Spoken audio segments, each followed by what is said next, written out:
Good morning, afternoon, or evening, wherever you are in the world. Thank you for joining us today.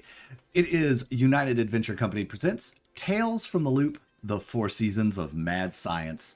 And why am I smiling? Because it is an awesome day. Our kids are hanging out in their hideout. after just burning down some poor innocent man's house. Ragnar has disappeared. You all thought he was with you when you got to the hideout, but you looked around and he was gone. So we'll have to play that out soon. Thanks so much, everybody, for tuning in. Everybody out there in the TTRPG world, so glad that you are here with us today to watch us play Tales from the Loop, the 4 Seasons of Mad Science. Want to say a quick shout out. Thanks so much to GKW Geek for the newest sub of the week. So that just happened while we were waiting to go live. Thanks so much for being a part of the show and being a part of the company. I'm Jackal Crossing. I'm the storyteller and host for today's game. And we want to say thanks also to our Patreon subscribers. If you'd like to join our Patreon, just like Aaron, Nathan, Two Wolf Design, and Lord Thorin, you can go down below in the links and click that link to join our Patreon and support the channel. If you used to be a subscriber on the other video platform service, please ditch that one and join us over on Patreon. We'll get a lot of use out of your support through Zoom calls, modules, all kinds of stuff, merch, giveaways. You help support this channel and we will support you back. What else, folks? Oh, next week's going to be kind of a weird week because a lot of people are out next week. So streams may or may not be happening as scheduled. Just follow the Discord. If you're not in the Discord, links down in the description below. Follow us in the Discord to see what's happening next week, Tuesday, Wednesday, Friday, and Saturday, because there are a lot of people in and out over the next week. What else, folks? I think that's probably about it. Wow, the closed captioning completely butchered my handle name. Oh, did it? What did it give you? It said Laura Thorin. Okay, Laura. Good job. Nice name. Nice. That's your new name now. That's Laura. your new name. Yep, that's going to be your new name. Damn it! Also, you can follow us over on the Twitter. Make sure you're over on the Twitter following us there, United Advent 1. And we will put out all of our live stream announcements prior to going live on Twitter as well. So check out our merch store where you can pick up some fun little merch to wear. We've got some inbound for your viewing pleasure on the stream. We're going to pick up some of that and have some giveaways coming up very, very soon, as we can figure out how to do that on the YouTube. I'm on to something, though. I am on to something about giveaways. So I'm working on it. On to something or just on something? On something. Both. Yes. There you go. Yes. Comment. All right. Anybody have anything they want to plug or promote while we're here? I just want to say that my head is massive compared to everyone else's, so I'm trying slowly to move to move either my camera back or to move me back, just so that I'm not the person that's like super close. Thank you, Parker. That's perfect. That's all I have to say. Thank you. Yes, please come close. That I works. can't come any closer than that. Oh boy, that's. Whoa, Thorin. Hey, Laura, get back up, Laura. Laura. Oh man, yes, we have a lot of fun here, and we hope that you have some fun with us. It's a walrus, cuckoo, cachoo. No, it's a manatee. It's a manatee. And his name is Manny the manatee. Thanks for making a Yes. guest appearance on the show, Manny the manatee. We have lots of mascots around. Here's Kenny from our weird games on Tuesday night. Kenny of the East Wind. Who else do we have around? We need got one for Horatio. this. Nice. There you go.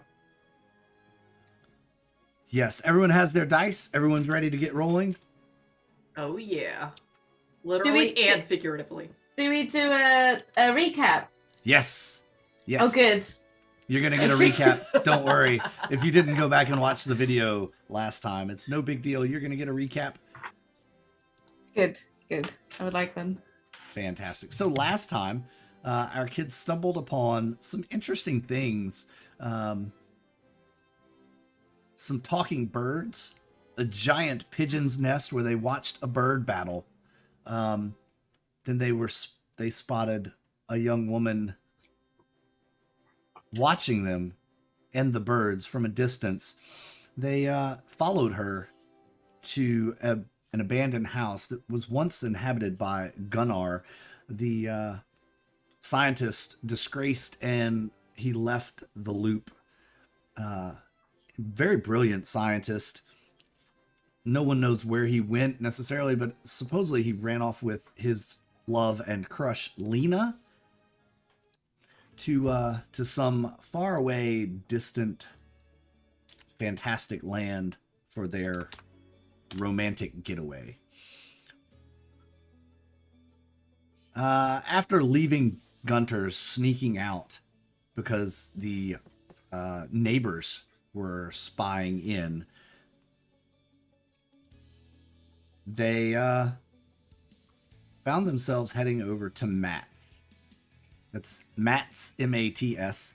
They found themselves heading over there because what they found in Gunnar's house led them to believe that he was onto building something that was having an effect of these birds, controlling them somehow.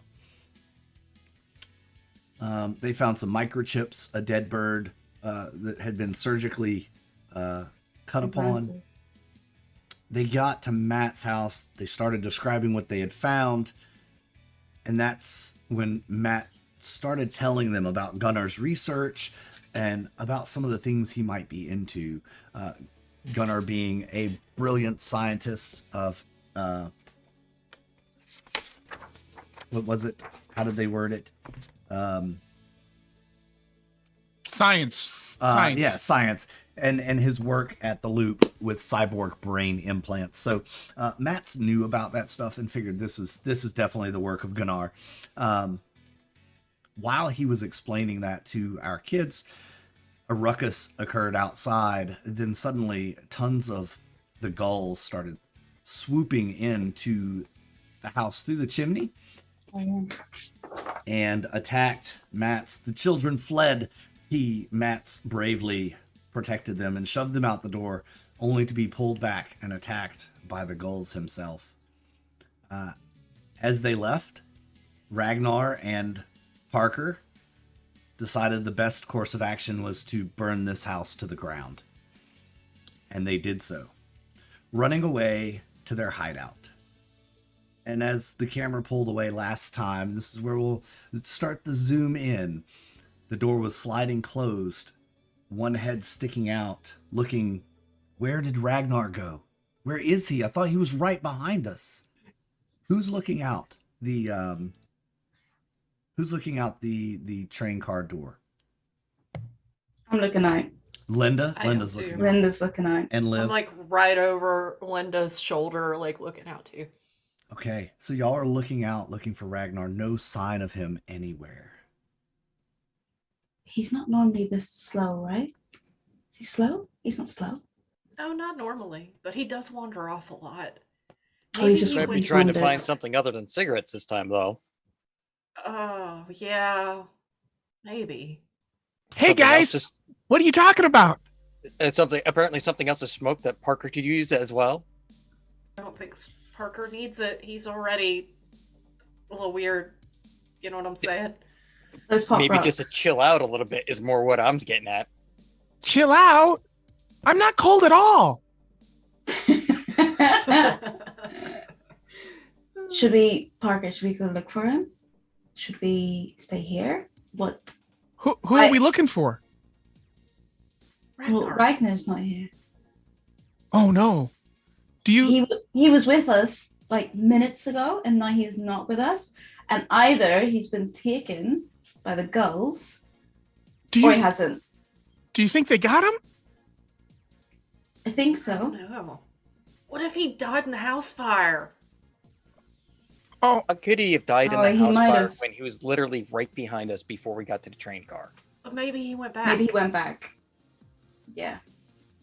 He's That's not right. that. I don't know. It's not totally unlike him to just wander off. Maybe we should just like. Maybe he thought it Try was to find out bad, later. and then he tried to put the fire out, and now he's in the fire, and we're He's the just one sitting normally here. causing fires, though.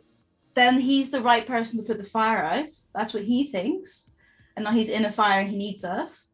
With what? More fire? I don't know how it works, That's not how that works, though.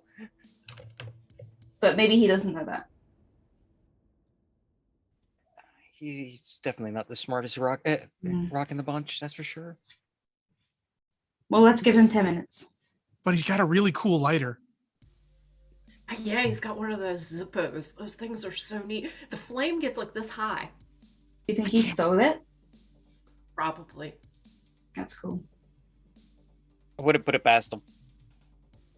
Yeah, so y'all are standing there talking about Ragnar, what he did. Eventually, do you go inside, shut the door, and you have this piece of metal that you found also in that pigeon's nest. Yeah. You've gotten a lot of information about it. What's the next plan? What are y'all gonna do in the hideout? How long do you stay here? It's probably only about midday. You started early in the morning. Who brought snacks? You bought I've already snacks. ate my snacks.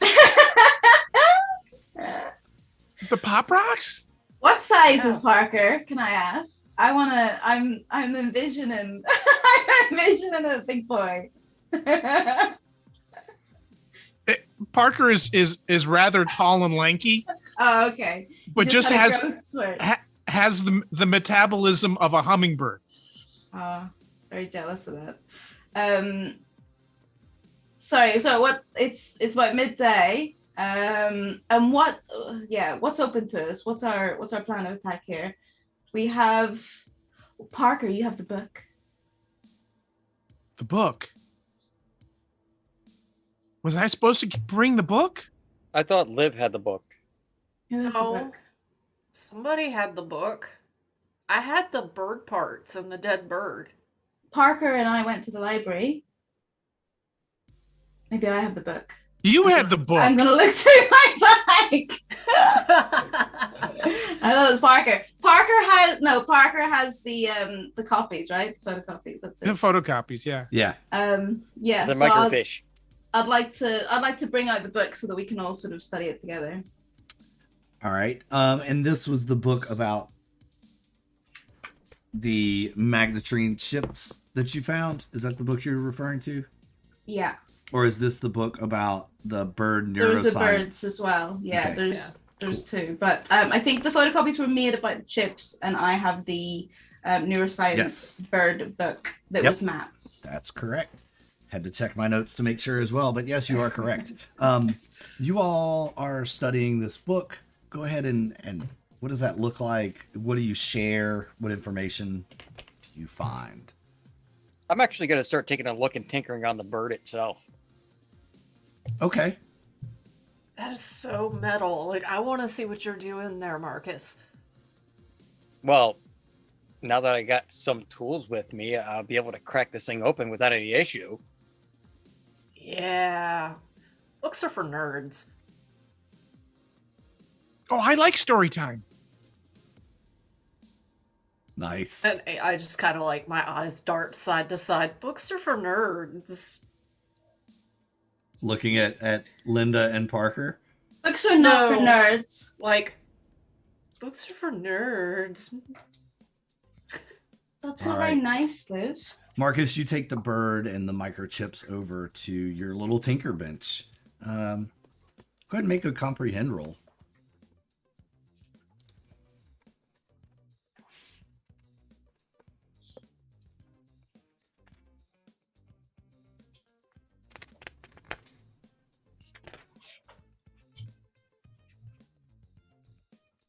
I like this music. I got 2. 2 successes? Yep. All right. 2 successes then. You see that this microchip is actually pretty advanced for what it is. It's very small, obviously, to fit inside a bird brain, but it has a transmitter and a receiver in it, which leads you to believe that this is being controlled by some other device somewhere. That has a receiver, then I should be able to figure out what the frequency is, and bring it up on my receiver that I have over here, so we can actually get the signals and hear what they're receiving. What are you talking about, Marcus? And I'm like peering over his shoulder. I may need to alter my receiver a little bit so it will receive the signal in which this chip is receiving. Does that mean you can control it too? Could you reverse the polarity? Like, If I had a transmitter here, but no, I only got a receiver. If we went back to the barn, then I would be able to do both. Does it have a As a matter of camera fact, in it? I would be able to make the transmitter and receiver so I can send and receive commands at the same time. But right now, I can only receive what these birds are getting. but then we'll know what's making them crazy or making them talk. Do you think that Gunnar might be talking through the birds? I think somebody's talking to the birds. I don't know who it is yet. Does it have a camera in it? I would believe that the bird's eyes were the camera. Are they the cameras? So it's Because watching. from what it's looking like to me, this chip actually connected to the brain of the bird. And it was using the bird's eyes as the cameras, its mouth, so it could speak. It somehow adjusted the vocal cords in the bird's throat so you can actually use our language. And it could send and receive a signal back and forth. But if you could receive, does that mean we could figure out where it's coming from? Yes. Is it like a walkie-talkie? Can we talk into it? Since it's not connected to anything right now, no. Yeah, I mean, if you want me to put it in your brain, sure. Parker's gonna volunteer. I learned my lesson last time, Marcus. Go on, You're not Parker. supposed to experiment on your cousin. I mean, Grandma wouldn't like that. But you enjoyed being able to jump 10 feet in the air for that 2 days. I mean, I was 10. All 10-year-olds like that. Grandma didn't like it, though. So, excuse me, what? Parker, will you let us embed a chip in your brain so we can see if we can control you? Parker, just go to sleep. Nap time. Sleep? I can't sleep. I could make you sleep. I just had Pop Rocks and Coke, man. I'm gonna die. I don't want to die. Oh, I forgot that you were gonna die. So That's not how it works. So we've lost Ragnar. He's dead in a fire. And Parker's about to die of pop rock. We're going down. I think the gulls are winning this one. No, we Who's can't let next? them win. We can't let them win. We can't let them win. There's only 3 of us left. I'm Parker, if we can just get that chip in your head, because you are going to die. I'm 99% sure Parker's not going to die from the Pop Rocks and soda. Oh man, they told me I was gonna die. I was gonna blow up. No, you're just going to have some really bad gas. Oh, get gas. You mean like? And then Ragnar You mean can- like burping? If you start stinking this place up, I'm kicking you out of the rail car. One way or the other is going to come out. Let's just put it that way. He's gonna Pull my explode. finger. Pull my finger. Let's check. Oh, I'm not doing that. I walk over and pull his finger. Ugh. Ugh.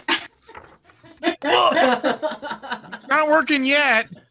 It will eventually. It takes time. But that's when he's going to explode. It's all building. And then What if I let it out? What if I don't try to hold it in?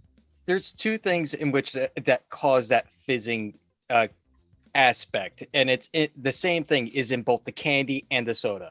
That's carbon dioxide, Oh, which is a natural gas. It's always in the air. You breathe it out every single day.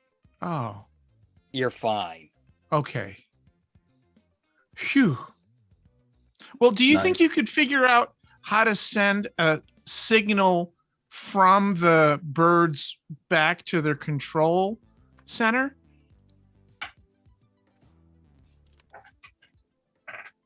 Right.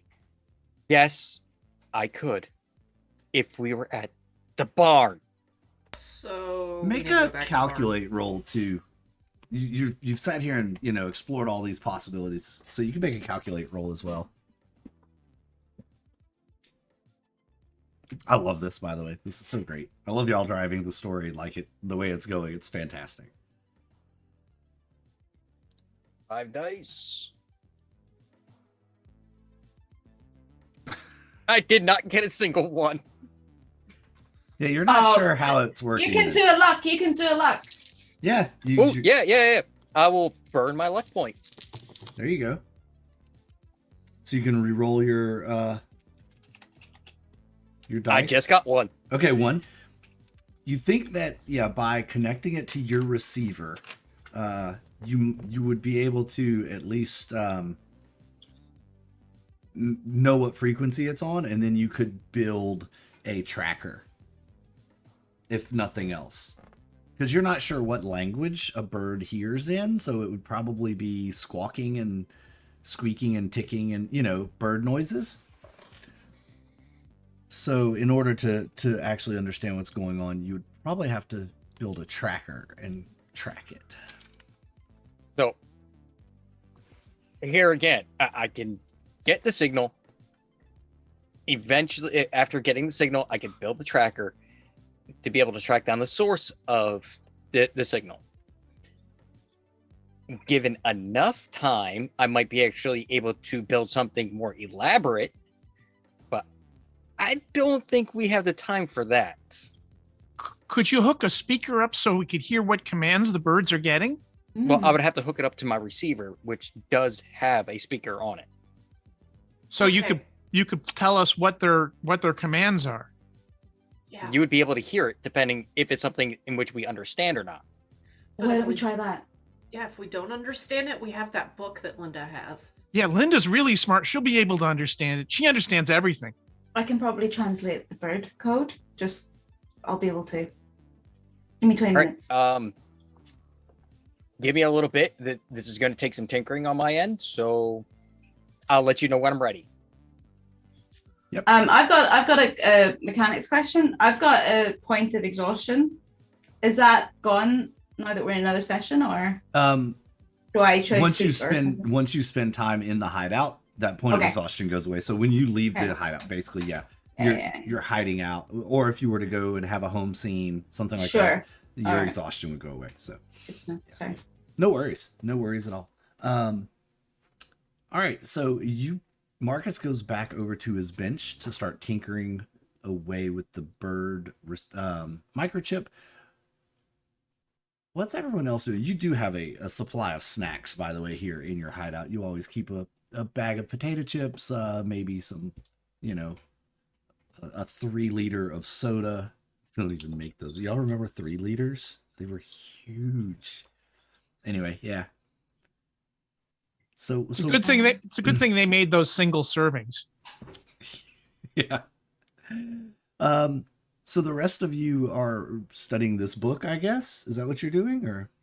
Yeah. So I already in the last session I'd already looked at it, and I think I got 2 successes. I can't remember exactly what it was I got for it, but what I remember of it was that there was writing in the margins, and it was all sort of Matt's handiwork. So I think we may have already exhausted the information out of it, but if there's anything else that we can glean that's, maybe about those 2 species in particular, or Sure. I'm trying to look back to and make sure there wasn't anything that you all missed from his.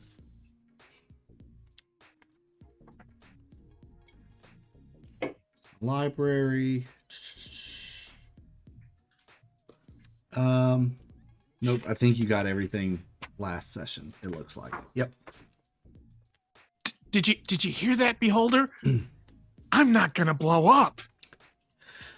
you might still. You hear a knocking on the sliding door of your hideout. Shh. Is that Ragnar? It could be Ragnar, but it's not his normal knock. It's not the secret knock. He would just come in. Shh. It's an adult. Put the lights on. I'm gonna turn out the light. Whatever light there is. Oh wait, there's no lights. I'm just gonna move the curtain across. And you That's hear fine. a voice that sounds kind of familiar to a couple of you. It sounds like the older teenager that you met that was camping out at Gunner's Oh. house. And she says, Masha. I know you guys are in there. I see your bikes out here. Oh, we did tell Shh. her about the place. She's fine. She's Oh. cool. She's cool. But what if she tells other people and then this isn't a secret anymore and then everyone will come here and then we will not be welcome here because it will be too busy? Marcus will just erase her memories. He was already mean- hiding out in an abandoned house, so I highly Yeah. doubt that she wants anybody else to know where she's at. Yeah, exactly. And she has a dog, and anybody with a dog is trustworthy. Just look at Parker. He's trustworthy. But we can only have one dog in the group. If you have two dogs, it's not going to work. We can only have one. She doesn't have to be a permanent member of the group. I don't know. I think you're making a big mistake. And I'm gonna Really go open the need door. be. I have a contraption that will actually erase her memory. It's back at the barn. Okay, we have to get her to the barn. And then we'll. Nobody's tie going her- into my barn without. Mm-mm. You're coming too, Marcus. I'm working on this receiver. Well, we don't have to do it immediately, but we'll get her to the barn and we'll erase her memory afterwards. Then she won't know where we are. Okay. Yeah, let's finish what we got going on here with the birds first. Okay. All right. You can hear the voice outside. I can hear you. You know that, right? And Just open the door already, Yeah. Linda. 2 seconds. I go and I open the door. All right. Yes. I open the door. Oh my god, hi. Welcome in. Welcome in. Hi. I'm just gonna And you see skirt away. Masan is standing there holding a book. It's a small leather-bound book with a bookmark kind of dangling out of one end. She goes, I had this in my bag. I was gonna go talk to Matt's about it. It seems to be There seems was to a be horrible accident. yeah. It's Oh, I out- think he might be dead. Can I see that book? He's not dead. He got out before, after us. But what if he went back with Ragnar Did you and they went in the guys? house together and they like burned down? No, the birds did it. The birds did it. The birds did it. Okay, because there are police everywhere, and the fire department's there. I was gonna go drop this book off and talk to Matt's about it. It seems to be Gunnar's diary of some kind. He talks about some really weird stuff in here. Ooh, give it here. That's Give it, okay, I'll give have it, it, give it, I'll give it, have give it, give it, give it. All right. She hands you the book and she says, "I'm gonna go. I don't know what you kids are into, but I don't want to be any part of it. I have enough problems of my own just trying to stay out of people's attention." You know nothing. You saw nothing, or If I'll you make tell sure you saw anyone- nothing. Yeah. If you tell anyone where we live, we have things and they eat your brains apparently, and it's going to eat your brain. Right. Sure. And Do you want some soda? And Parker holds up the 3-liter bottle of soda with about 200 mils left in the bottom of the bottle. The rest of it he's consumed. Do you want some soda? soda? she's like, no, I'm good, thanks. And It's grape. It's really good. She'll bend over and pick up her bike and she's, come on, let's go. And dog follows right behind her. And she starts riding off away from you all. Where are you going? Away God. from you kids. Y'all, You're riding too fast for your dog to keep up. He's still injured. she's riding Animal away. cruelty. Okay, that dog must be moving because that was a little We need to well, investigate. it was a wiener It's dog, animal if memory cruelty. serves me right. So it just Yep, little legs Aw. are just running, right? Yep. Never gonna get away from the police moving that slow. Well, if the police come, we can say that we know someone who's not treating their animal right, and then they'll leave us alone. And they'll go after her. I would hate to do that to her, but I guess if we have no choice. And we don't. It's her or us. Yep. So All who right. has the book? Is it Marcus has the book, yeah? Okay. yes. What does it say? You flip through it, just kind of the first several pages are nonsense stuff about work and how he's on the edge of this major breakthrough, and then a couple of pages about these rambling, like, it seems like he's writing a letter to Lena, but he's writing it in his diary. And he talks about how beautiful she is and how much he loves her, and he can't wait to spend all the days that he has remaining with her. And these letters continue in various forms, but it's almost like he's practicing to write them out. Oh yeah, been there. And he talks in his journal about how poorly Lena has been treated by the other people at the loop and how nobody gets her. And then one of them really jumps out at you, where it says she was forced to quit her job. And then a couple of weeks later, you go through and it says he too was just overwhelmed with his happiness, and Lena has asked him to come to work with her. Finally, she wants to spend time with me. I can't wait. I'm so excited. I'm going to quit my job at the loop tomorrow so I can go be with Lena. And he references an experiment called the IEX4Z32. And if you... Ah, Christ on the island. That was the Magnetrain ship. Yeah, and it's on the island. It's in the scrapyard right now. That's where it's at. But well, Linda there's and Parker found a news article about this ship crashing on an island and never being recovered. Remember? Yeah.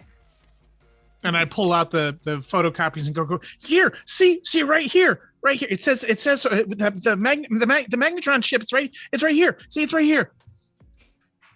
And that's the one that's making these birds kill each other. Like And I just burped. Atlantis. Yay! I'm not gonna blow Maybe up. you won't die. Oh, Yay! thank God. Okay, so we've only lost one party member. I think that's really good for the really dangerous situations that we're getting ourselves into. Only one of us has died. Well, since the beginning of summer. Yeah, since today. Yeah. But the day's young. How about we let me finish with this receiver real quick, and then we'll go from there. Because right now we're just piling on more and more and more before we have the answer of where these birds are being controlled from. The island, Atlantis. Do you need any help? I'm good. You sure? Good. Marcus, As I pick up my crowbar. Yeah, make your tinker roll to attach this microchip to your receiver and get a sound. 1, 2, 3. 3. Holy cow. Yeah, you get a sound, you get it all connected, you flip the switch. What does this contraption look like? Well, it's the base receiver, but apparently I used my crowbar, I pried it open, and somehow was able to, without solder, still solder the chip into the relays in just the right fashion so that it would be able to receive the signals clearly. So everybody can hear them, and I'll still be able to dial in exactly what direction is coming from. So it's inadvertently also a locator.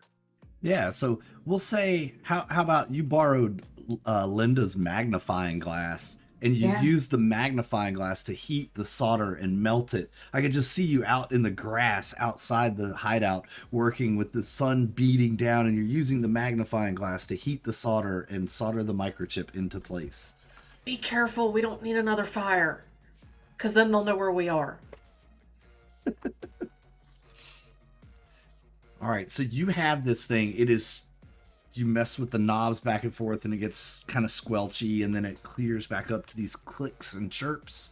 And you go too far the other way, and it gets a little squelchy again. So you dial it in. And you know that this microchip's not very big, so it can't be a very powerful transmitter that's on here. What are y'all gonna do next? Where's it coming from, Marcus? Well, It's not really strong enough for a long range on it. So it We have to go to the island. We go to the island and then we try it on the island. well, we do know where the birds are nested since Yeah. we were at their nest. So if that's, I don't know if that's like the limit of where the transmitter can go to, unless they're relaying it from one pigeon to the next. But it's hard to say. I am getting a signal. It's very, very weak where we're at. We can start moving towards the signal. And hotter and colder? Yeah. Yeah, that's that way it game, gets hot and cold. yeah, basically. That makes sense. Mm-hmm. And you guys said you're from Kungsberga, right? Is that correct? Is that where y'all are? Because that's kind of really close to where we are in the world. Yeah, it should be within the final ring. Yeah. You know those exactly. rings, yeah. Yep. Oh. Yep. Cool. Alrighty. You start heading back towards the nest, towards the coast, towards Matt's house, or Gunner's house. Well, we're kind of using the receiver because As the hot and cold, yeah. as a hot and cold kind of receiver. So it's Okay. pointing us kind of like in the Geiger counter, which way it Yeah. has a stronger signal Gotcha. compared to a weaker. So so you just kind of meander your way around until you start picking up a stronger signal and continue that direction. Okay. Yep. It seems like it starts leading you towards the direction of the pigeon's nest at first, but then you get about halfway there and it starts getting a little weaker. So you double back and you start heading towards the coast. And sure enough, it gets stronger and stronger and stronger until you find yourselves The island. on the shoreline separating the two islands here. Across the way, you can make out the coastline, but it's going to be... you can't just walk across the water here, of course. We need to steal a boat. Yeah. You could swim it, or you could find a boat. How far away is this? Is it swimmable? If It's swimmable. I'm Yeah, happy to it's swim. swimmable. You'd have to make a couple of move rolls. Oh no! And if I miss them, will I drown? Because I'm not. You won't drown, but Is there a ferry over to the other island? How do people get over to the other island? not here. You'd have to go a good ways down. You'd actually have to go up. There's a service tunnel to the north, about 2 kilometers. We don't Yeah. have time for that, though, Liv. Why don't we just swim We it? need to steal a boat. I can't get my leather jacket can't get wet. It will shrink. Leather doesn't do well when it gets wet. Okay. I'm going to start looking around to see if there's something that I can make a raft or a boat out of. Sure. Roll and investigate. I think it's called investigate. Maybe it's not. What's it called? Yeah, there is investigation. Yeah, there Yeah. is investigate. Yeah, let's Can I join in on that too? Yeah, y'all can all Yeah. search around. Let's all do it. You're all kind of searching around, looking for things. Combined successes will help. Nope. Oh, 1 6. And 1 dice got on the 2. floor. So we're at a total of 3 right now. I'm gonna just read. Just I rolled 8 dice and got 0. So we have 3. So you got 3 successes. All right. Okay. You find an old rowboat. It has a hole in it, but Marcus, you think with some debris that you found, you can kind of patch it up. And then Nice. you found some old boards that you could use as oars, probably to row across. We'll say with 3 successes, I'll give you a boat. Yes. Uh, See? Yep. Teamwork. And it's big enough for all of you to get in and paddle across. It's a good thing Ragnar's not here because he couldn't fit in here too. And it's It a can good only thing hold we didn't 4 start people. stealing things like somebody wants to live. Well, we found a boat that was abandoned before we had to steal one. Yep. If we didn't find this one, we would have had to have stole one. Look, whenever we're written about in the hero books, they're going to gloss over our misdeeds because what we're doing is so important to the world. I mean, we Right. could save pigeon kind. Exactly. And you saw how they were over at that house. That's us next. That's us. So I'm going to quickly repair this ship, Wrong one. this boat, so we can get across. Cool. Make your tinker roll to repair That's- this boat. 8 dice, since I also have my crowbar with me. There you go. Nice. Use that iconic item, right? Mm-hmm. And that's a 4. Okay. Yeah. Like a pro. You look like a shipwright out there. You man, this thing's better than new almost. And what do you name the boat? You all have to name this, of course. SS Scuttlebutt. Okay. You find like a it. piece of burned wood on the shoreline that kind of acts like a charcoal stick, and you scribe it into the side. SS Scuttlebutt. Nice. And as you board the boat and you start rowing across, you see this gigantic bird. It's huge, Wow. flying. You've seen it before. This big one. It looks like a very, very sharp beak. And it's just a really big bird. Please don't tell me that's where the signal's coming from. Yeah, if Marcus points his thing at it, does it Geiger counter hot? Oh, it's at the bird? No, not necessarily, but it's kind of flying around, and then you see it makes a big loop around the area where you guys are headed to, and Hi. you see start to see the silhouette of this crashed ship on the shore across the way, and the ghost shock it flies a big circle around it and then flies away towards the pigeon's nest again. That almost looks like it was signaling us, saying we have to go to the ship.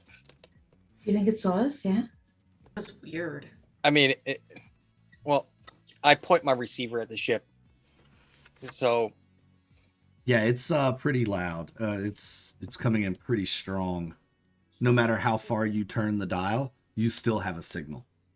That's kind of been your gauge, right? You've been kind of tuning the signal with your dial, and you can go almost all the way now in both directions, and you still have a signal. yeah, I'm pretty sure the signal is coming from the ship. I think so. That makes sense. It's the So- only thing that makes sense. So when we go in there, what are we gonna see? Is it gonna be like a villain, and then we have to kill them? And if so, how are we gonna do that? I mean, Oh, I personally, didn't I would even prefer think not to kill something or someone. It I don't might mind be them or us. experimenting on them, but killing, Okay. I don't know how to raise the dead yet. So okay. So we need this person to be Marcus's new experiment. And so to do that, we need to tie them up. I don't have a rope. No, I don't have a rope. Parker, do you have a rope? You're I have a Swiss Really? Army knife. the holder's lead. Perfect. Actually, Parker does have that Swiss Army knife, and we're going to a ship. Most ships do have reels of rope on them. Oh, they Could do have just rope. cut a section of rope off for us. That's a good so idea. clever. Marcus is so clever.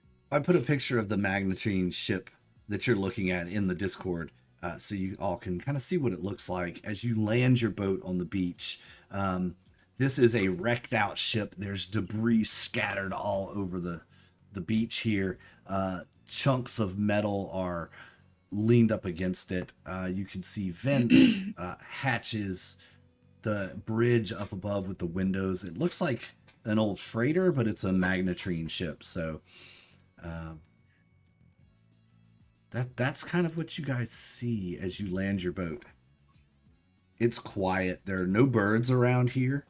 There is. Now, are we able to ascertain if there's like a person like in the bridge, or can we see any life No, around the you ship? can't see anything, but you do see a makeshift antenna kind of on the top of the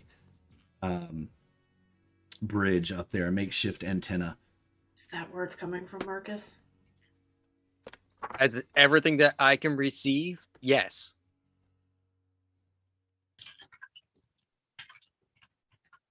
Well, I think we got to get in there. Yeah, but make sure, Parker, that you go first because you have the knife. Absolutely. And the dog. That's pretty good. I will be last. And it might either be them or us, and if so, Beholder needs to do what Beholder does Go on, Parker. and kill it. That's what I mean. Kill them.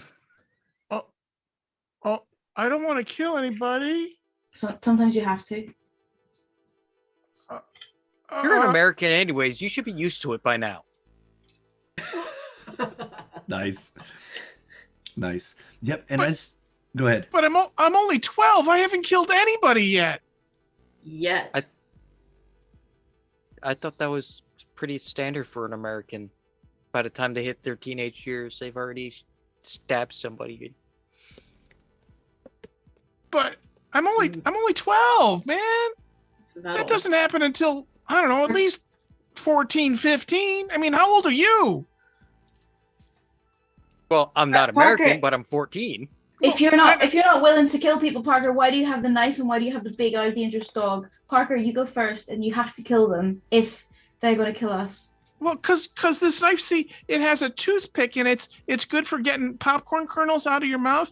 You know, like when you're eating popcorn at the movie theater and you got to get it out of your mouth because you know you got one of those kernels stuck back out here on your teeth, and you could use that in his eyes.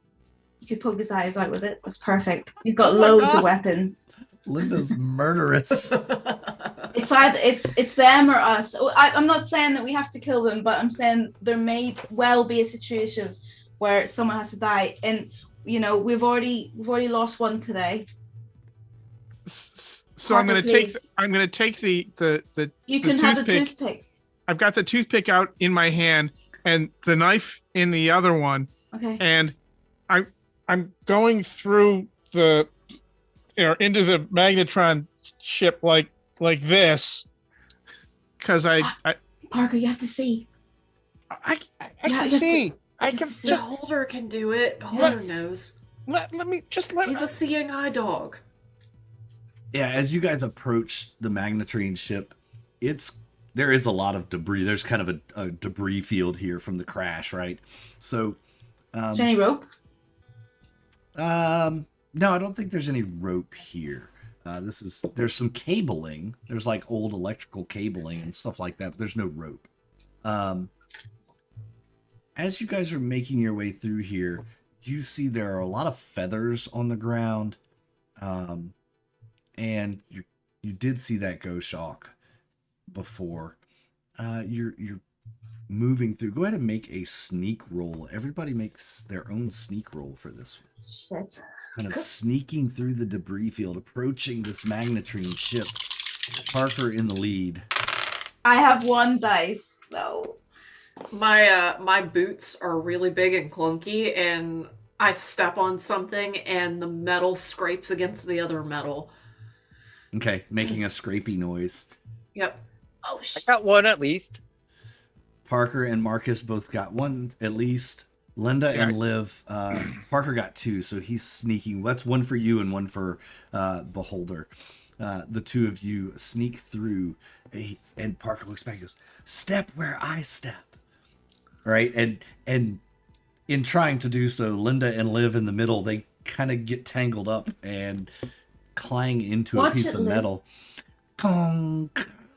And you see on the other side of the magnetrine ship, this flock of birds takes off from the beach and takes to the air. It looks like gulls. No. We've told them they're gonna cut. Take cover. Take cover. Be ready to stab. Where are we going to take cover? We gotta get in the ship. Cool. Make a move roll. No.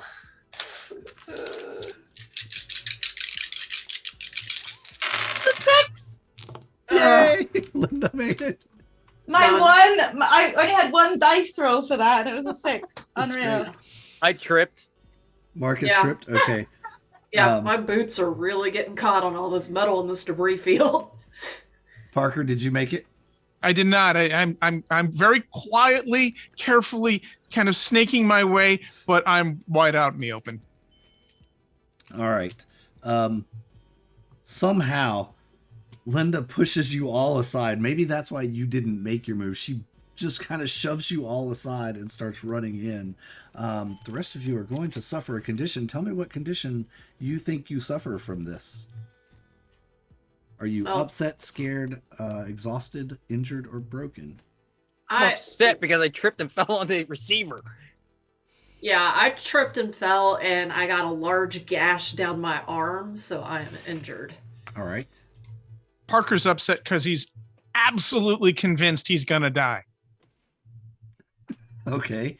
Or would you be scared then and not upset? Or are you... No, yeah, right. Scared. Okay. Yep. All right. Cool. So you will be at, each of you will be at a -1 for your conditions. Here. Those all make sense to me. Linda, you look back and all of your friends are laying on the ground. Guys, we don't have time. We don't have Beholder time for this. barking Please. madly.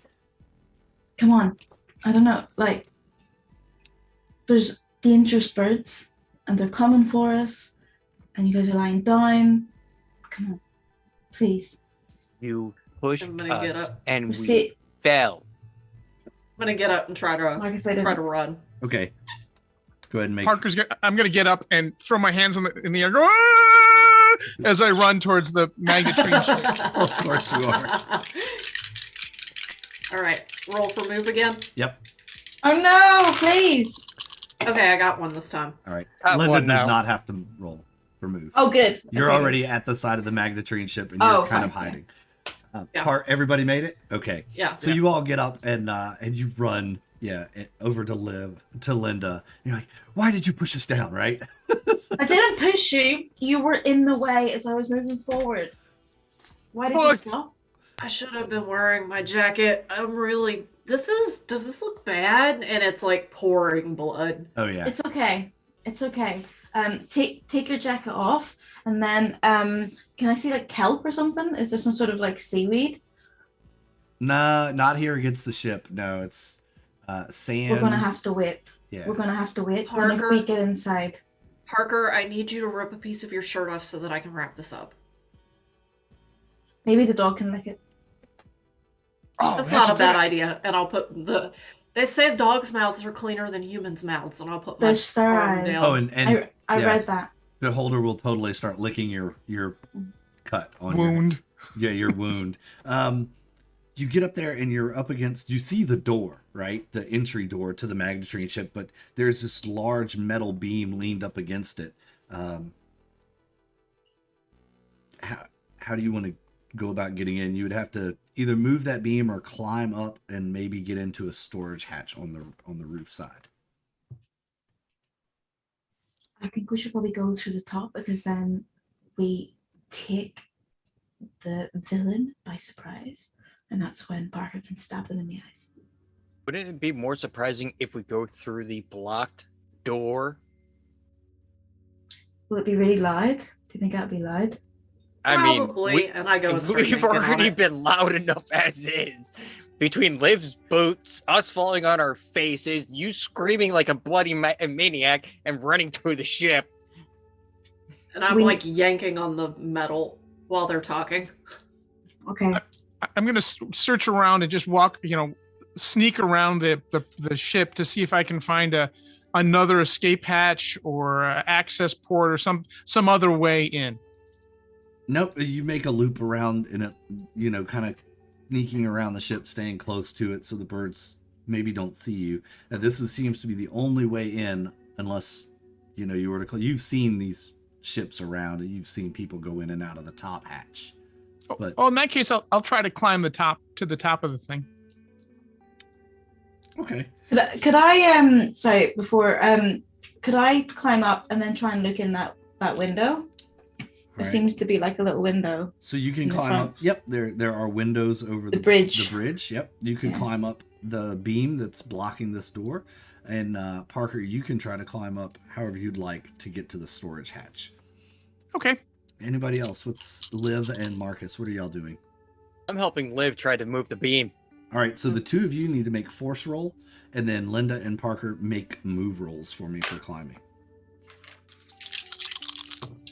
Oh. Hey, I got one. This isn't gonna go well. Oh, I rolled 2 dice and I got a 6. Nice. And Marcus, you got one as well. Linda, did you Yep. make your move? No, I didn't. Okay. Parker, did you make your move?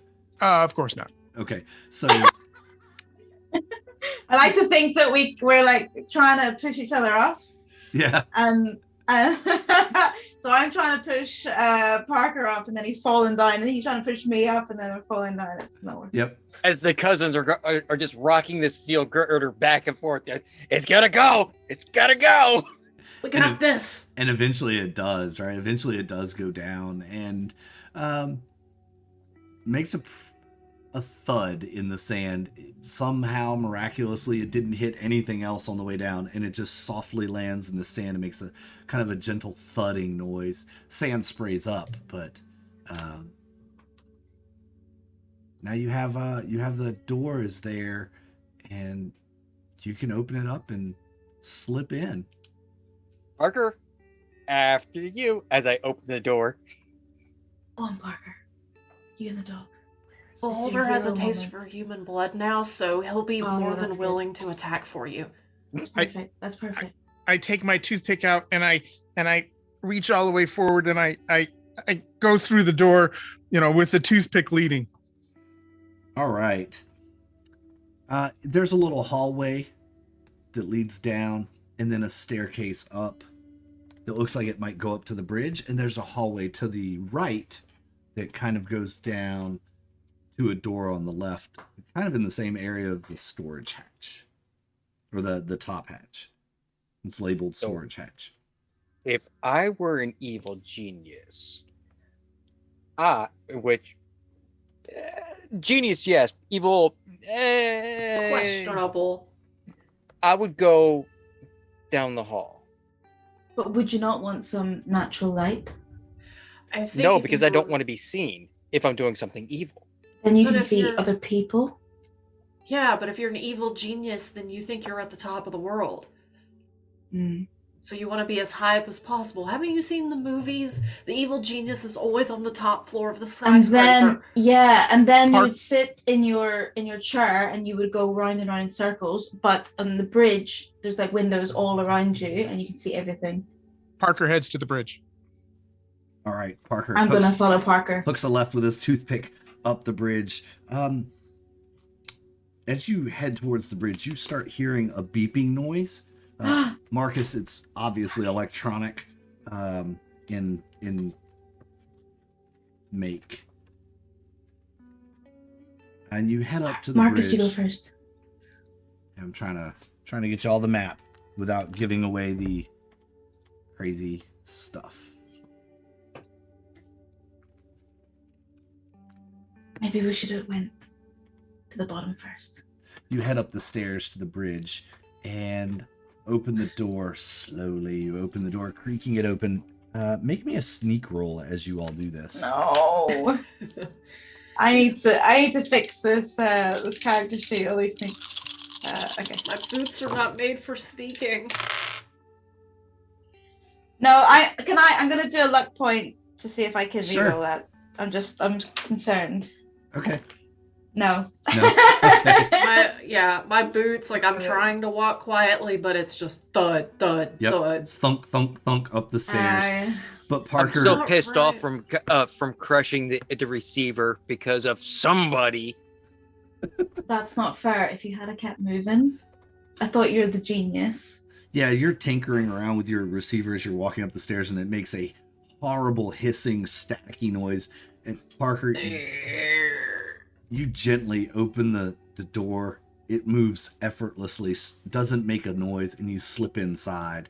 As you open the door, you all see, I just put the bridge in the Discord for you. It's a standard bridge. There are 2 chairs that overlook the windows. A center chair where it looks like somebody else would sit, and then a ladder that goes down to the area below. That's what you just came up, was that ladder staircase, right? And you open the top of it, and there are all these wires coming out of the control panels leading to the center chair, which is full of all kinds of electronic equipment. I'm going to go straight towards the chair and sit in it to see what's all the electronics. So everything Be that careful, the Marcus. center, the machine that's kind of rigged up in this chair. Yeah, Yes. You can't really sit in the chair. There's just so much stuff piled on it and hooked up, connected to it. This is definitely the source, though. You can see it has a little light blinking on it. And definitely the wires go up and out a hole in the ceiling where it's connected to that makeshift antenna. Can I look around to see if there's anyone here or any signs of like people having been here recently? I suppose. Yeah. You see food wrappers, drink cans, soda. It looks like somebody has been here recently. Okay, so from what I'm getting here, this is the control center for all the birds. If we destroy this, the bird should stop attacking people. Is it And- where the pigeons and gulls are being controlled from? Can it send Maybe. two signals at once? Maybe Maybe? we could take control of the birds. That's what Yeah, I that's- want to do. That'd be metal. Yeah, let's do that. Would serve my purpose on getting materials faster too. And then we can use them to do like volunteering work and stuff. We could like clean up parks. All right, All right. you guys cover me. I'm going to try to connect my receiver into the entire ordeal and turn it into a new control center for this entire antenna network. Okay. Cover me. Okay. And as you get to work, you start getting into it and trying to connect your receiver to it. You all hear a louder than any bird squawk or squeal or screech you've ever heard before outside. You peer out the windows to see it, and it is this gigantic Goshawk that you saw when you were paddling across. And there are dozens of birds behind it, all gulls flying. They're In coming your to direction. attack.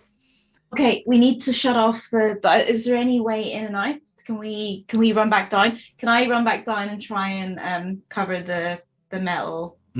Yeah, The entrance. you go to climb down the ladder, and you see a thin, wiry man with glasses in a dirty lab coat. It's stained, it's dusty, it's dirty. He looks stained, dusty, and dirty, staring up at you, smiling menacingly. And you recognize this as the man in the photos in Gunner's house standing next to Lena. This must You be can't- Gunner. You can't be the evil genius. We already have one. Hello, Mister. I think I have your journal, and I just came back just to give it back to you. Cool, make I it- just perk. Go I ahead. just perk up a little bit and be like, I told you he was in the front and down the hallway, not up here. But no, don't listen to me. Don't worry about him. We were just here to give you back your diary. I think all the birds want to kill us. Do you have any snacks? Listen, And man, he starts those climbing birds- up the ladder. Fine, I'll take my diary back. Make a charm roll. Okay. The door, close the door, close the door, close the door. Charm. Okay. Fingers crossed. Oh yeah, and I want to try and close the door. That is one success. All right, so you win him over a bit, and he starts to come up. His menacing smile turns to one of just appreciation as he begins to climb the ladder up. And he gets to the top. Are you going to shut the door on him? Oh. Yes, yes. Shut the door. Shut the door. Shut the door. Like shut the Shut ladder the door. hatch? I need more time. Shut the damn door. Is this my decision? Yep. Whose decision is it? You're Oh, holding right, the sorry. book, letting him up. Oh God, no, I don't. Maybe we can talk to him. Yeah, I think we should let him. We should let him in. Wait, right, Parker, Have to be ready. ready the knife. Come on up, Mister. And all right. And I hold out the toothpick. All right. Go ahead, Marcus. Make a program roll for me. Parker, you're standing kind of behind the ladder with your toothpick out, right? Yep. Liv, what are you doing while Linda's coaxing Gunnar up the ladder with the book? I'm standing next to Linda and I'm getting ready to talk to him. I'm thinking about what we learned in his journal and I'm going to try to empathize with him when he gets up. Okay, cool. Cool. so, how long have you been with Lena for, Mister? I've been with Lena forever. I love Lena. She seems really nice. I know what it's like to be in love. He gets to the top, and you guys are doing this. Make your empathize roll with him as you say that. I know what it's like to be in love, and he gives you this look like, what do you know? You're just a kid. Oh, okay. I wish I could show you just how many sixes I just rolled. I rolled 8 dice and I got 5 sixes.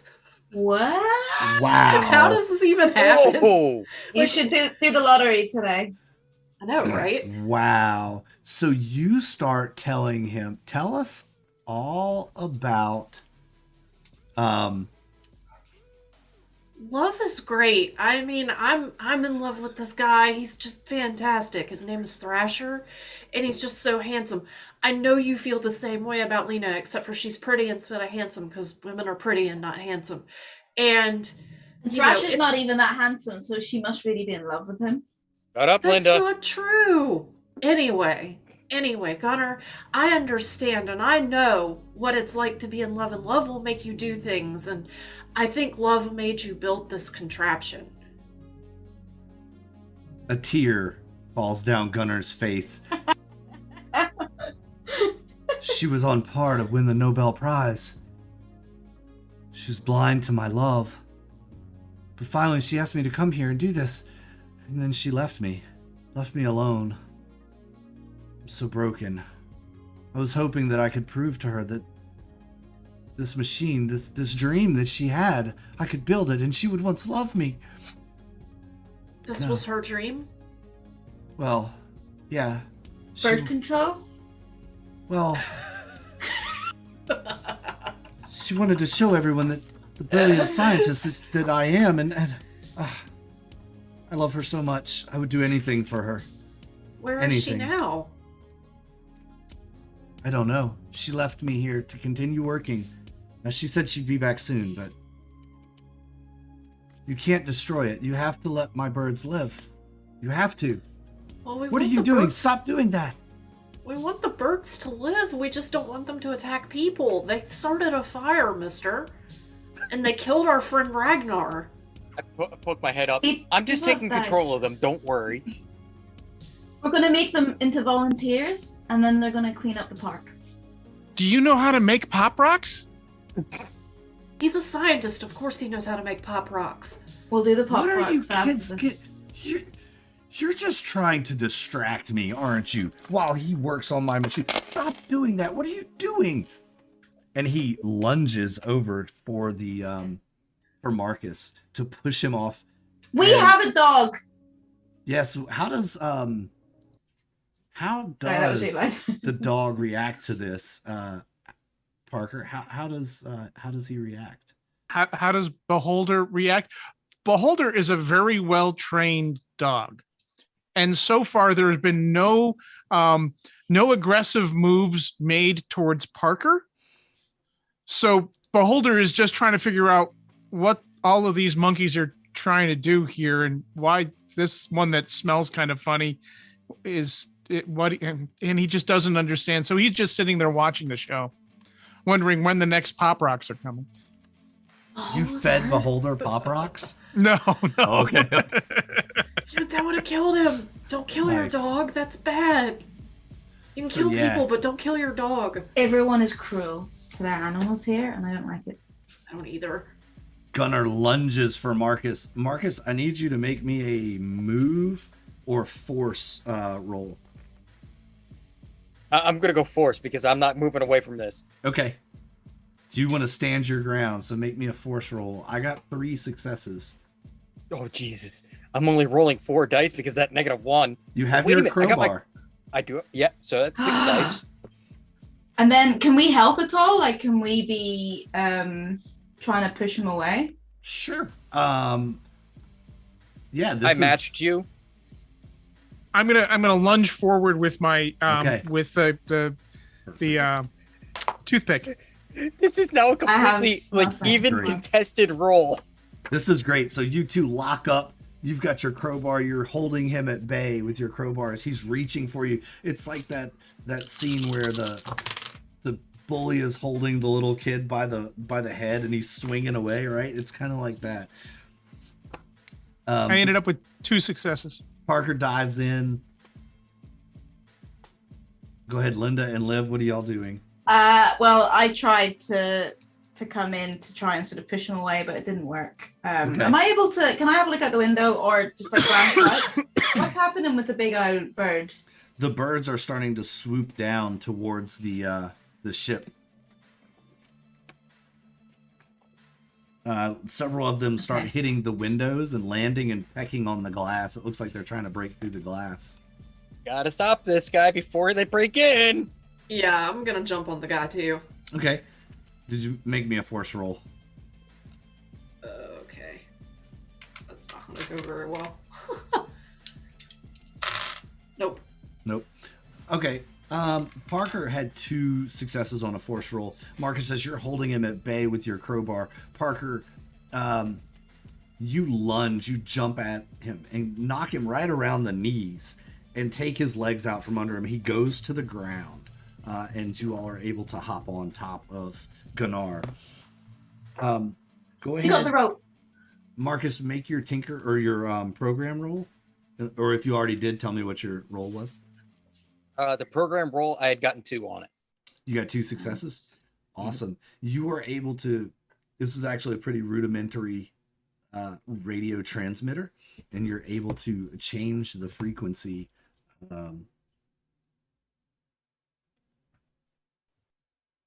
And as you start changing the frequency, the birds start doing strange things outside. Linda, you're watching them, their heads start twitching and their wings are flapping and shaking. Keep doing that. Keep doing that, Marcus. And suddenly they just shake and stop and look That's it. around. And then the birds just kind of fly away. You turn them off. You turn them off, Marcus. Ew. Nice. The birds start to fly away. You have Gunnar pinned to the ground.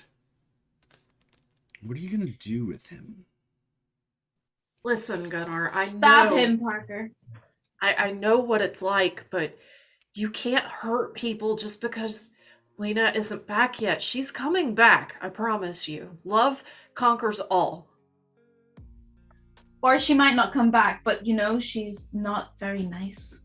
She doesn't want you to just kill people and set things on fire with your birds. And if she They does, that's killed- not a very good woman. They killed our friend. You have to understand.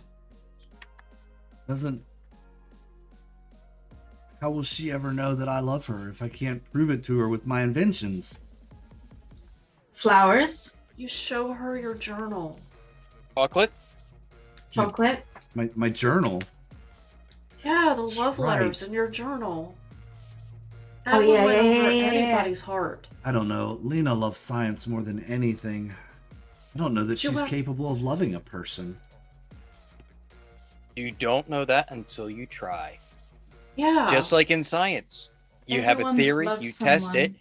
you see if it's correct, and then continue on from there, right? See, that's one evil genius talking to another. You have to understand. The Thank two you, of you Liv. are gonna connect. I know it. What do you kids plan on doing now that you've stopped me?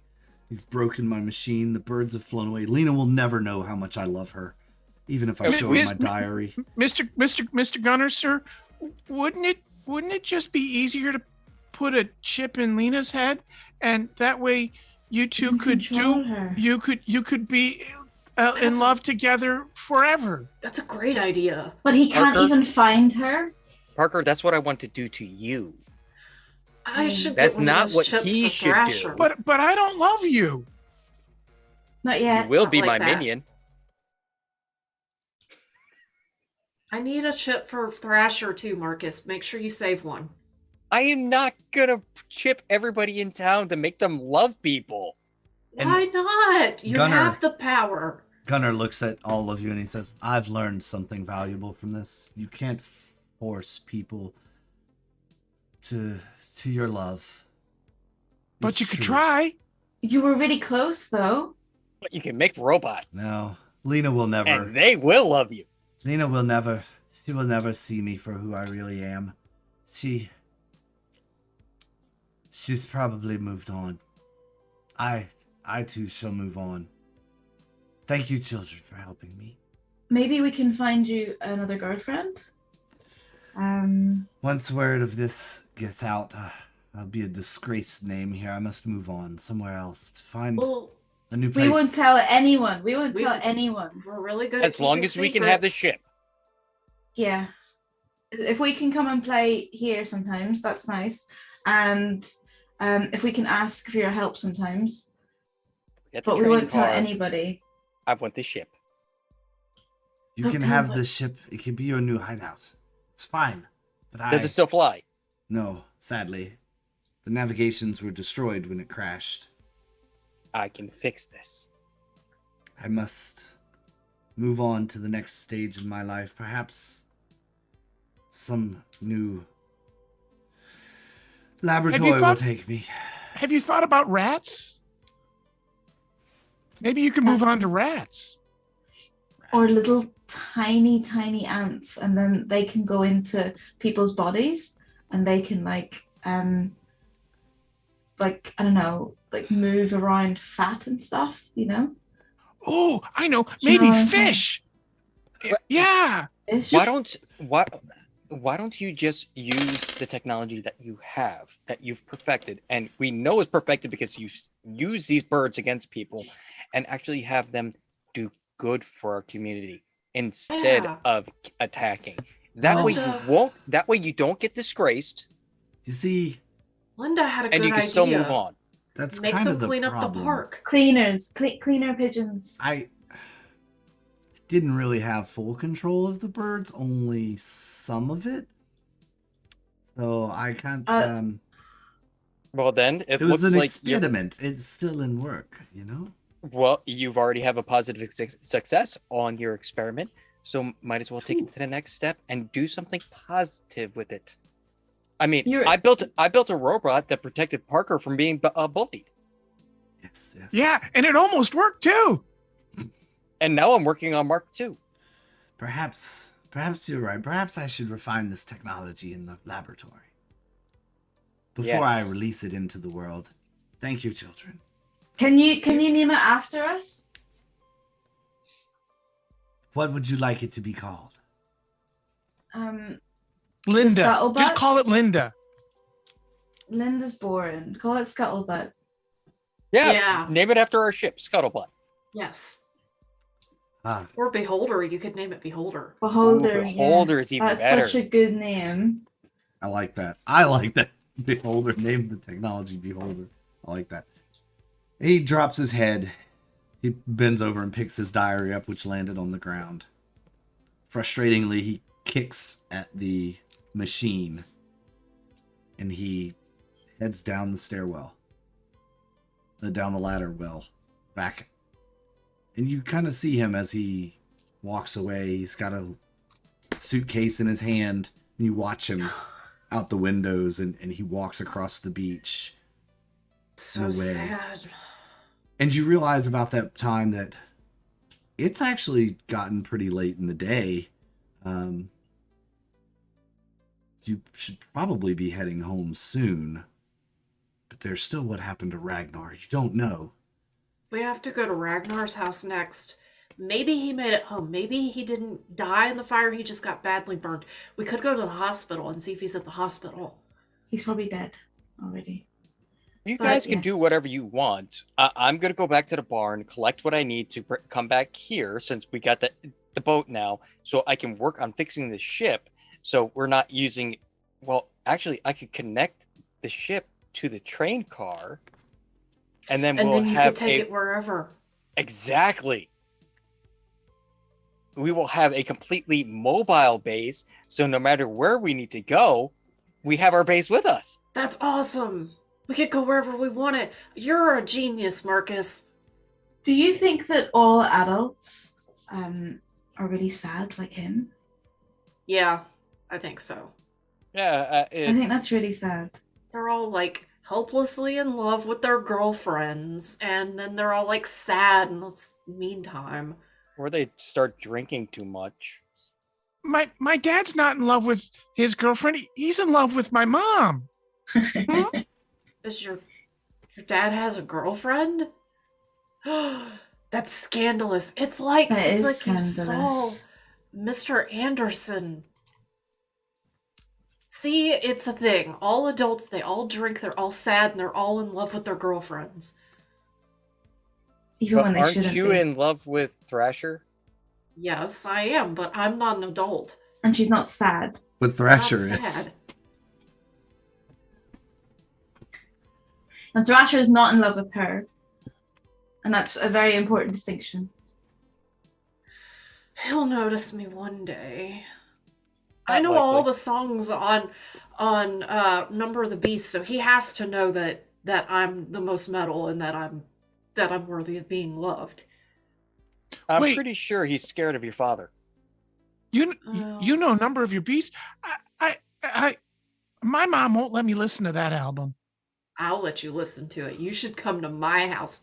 Dad lets me listen to whatever I want to listen to. No way! Liv has a Walkman. And Pop Rocks. See, I'm just super cool.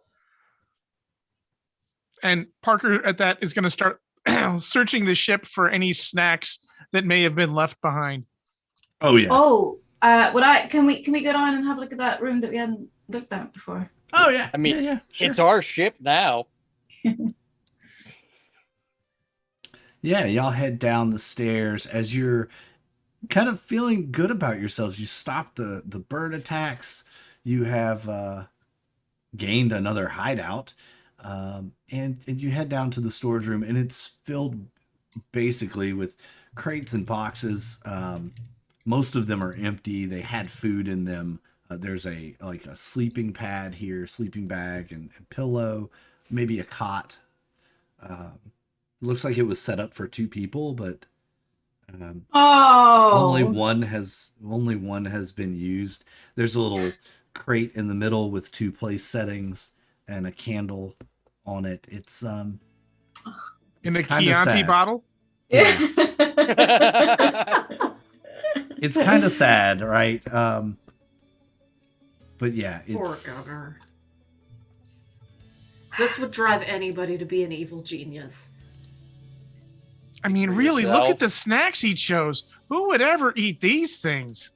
yeah. There's Do you think- those Funyuns, Oh, and orange soda, Kelp chips. kelp chips. Yeah. Do you Orange think soda's that good. his girlfriend really wanted to take over the world with birds, or do you think that he wasn't very clever? I don't think think he it was actually went the right way with everything. Oh, Attacking people with birds, that's... It's I not mean- very romantic. It's metal, but it's Um, not romantic. I mean, I want to take over the world. yeah. Don't get me wrong. I want to rule the world. But attacking people with birds? Nah, it's not that efficient. Marcus, maybe you can get it moving upstairs, and then you Well- can take over the world. Well, that's one of Yeah. the reasons why I asked and got the ship for us. So Oh, Because that's clever. if my cousin is in control of the world, then that means that I'm All going of to us. be in control of part of the world. Because he has to delegate power to somebody, right? yeah, all of us can be in charge. Oh, could I get North America? They want America. You can have it. Yeah, really. I don't want to deal with them anyways.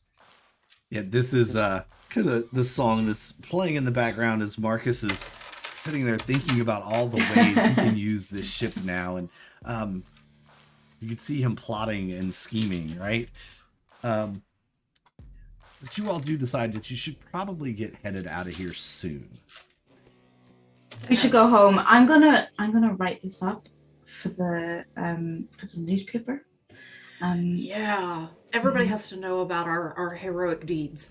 I think this is gonna be huge. The paper will pick it up, and then we'll nationwide, and then everyone will hire us as detectives. But then everybody's going to be watching us, and they're going to be wondering where the ship is. And when they see it, and then, our hideout is not going to be our secret hideout anymore because everybody's going to be looking for it. I We don't have know. to hide it. We have to hide it. We Or just you leave just that part don't- out. Yeah, you just don't say anything about the ship. We just say Yeah. we found.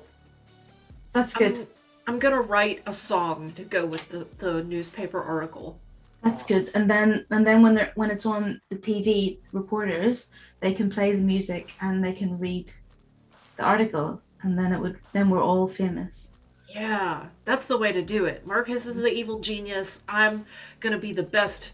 I'm gonna be in the best metal band of all time. Linda's gonna be the greatest detective and writer, and Parker, well, Parker, you're gonna be the greatest weirdo of all time.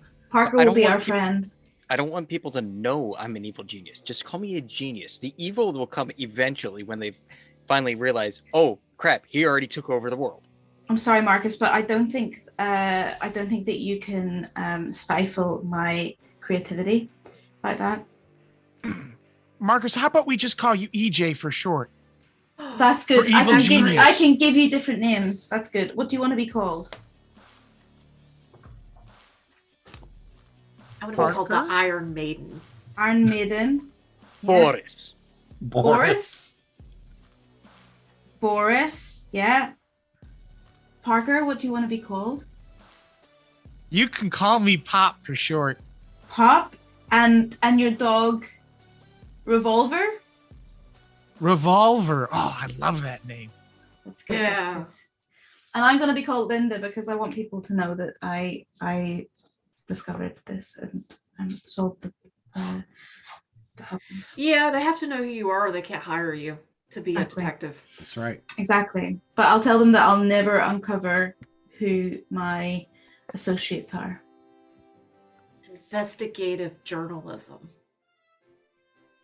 Yes, and you guys get back into town, having had this conversation the whole way back, rode back across the channel, hidden your boat probably in some bushes nearby, Yeah. so no other meddling kids find it and take it out on a journey, right? You get back Yeah. into town and say your goodbyes to each other for the day. As the sun's going down, the street lights start to slowly flicker on with that hum and buzz, the yellow light staining the sidewalks. You pass by the newsstand where you always see Ragnar. He's not there. He really is dead. He died. And I'll Yeah. write that in the You'll write a nice obituary for him, right? Okay. I'll say he died as he lived, on fire. That's accurate. That's nice, accurate. nice. Parker, as you walk up your driveway, you get to the front of the house. What's your house look like? What is going on? It is since we're new to the area, it is an apartment, and it's part of a old military base, but it's one single apartment out of probably a barracks unit that has 50 or 60 different units in it. We're the only one in the entire building, so we've got one little unit of this entire huge empty building. Okay. Do you use any of the other empty apartments as like getaways or anything like that? No, because there was once a fire down in one of the other units, and no one figured out how it started, but there was a fire in one of the other Probably units. Ragnar, right? Yeah. Yeah, probably. So, hey, you open the door to your apartment. What's going on inside? What's home life look like for you when you get home? When you get in? Well, when I get home, Mom grills me and goes, Parker, look at you. You are filthy. You get yourself washed right up before coming down to dinner. I've almost got it made. And, out on the table, Mom has prepared 3 absolutely spectacular TV dinners. How very American. All right. So, Parker, you head up to take a bath. Right? Yep. And is Beholder allowed in the house, or does he have to stay outside? Oh, no, he's allowed in the house. Okay. He is equally dirty, by the So way. he jumps comes in the bath with me. and shakes. Sand goes everywhere, all through the house. And your mom tells you, you're going to have to clean that up. He's your dog, after all. So when you get out of the bath, you're going to have to clean up that dog's mess, right? All right. You go hop in the bath. The dog Beholder jumps in the bathtub with you, and you're doing that. How about Linda? What does home life look like for Linda? You get home.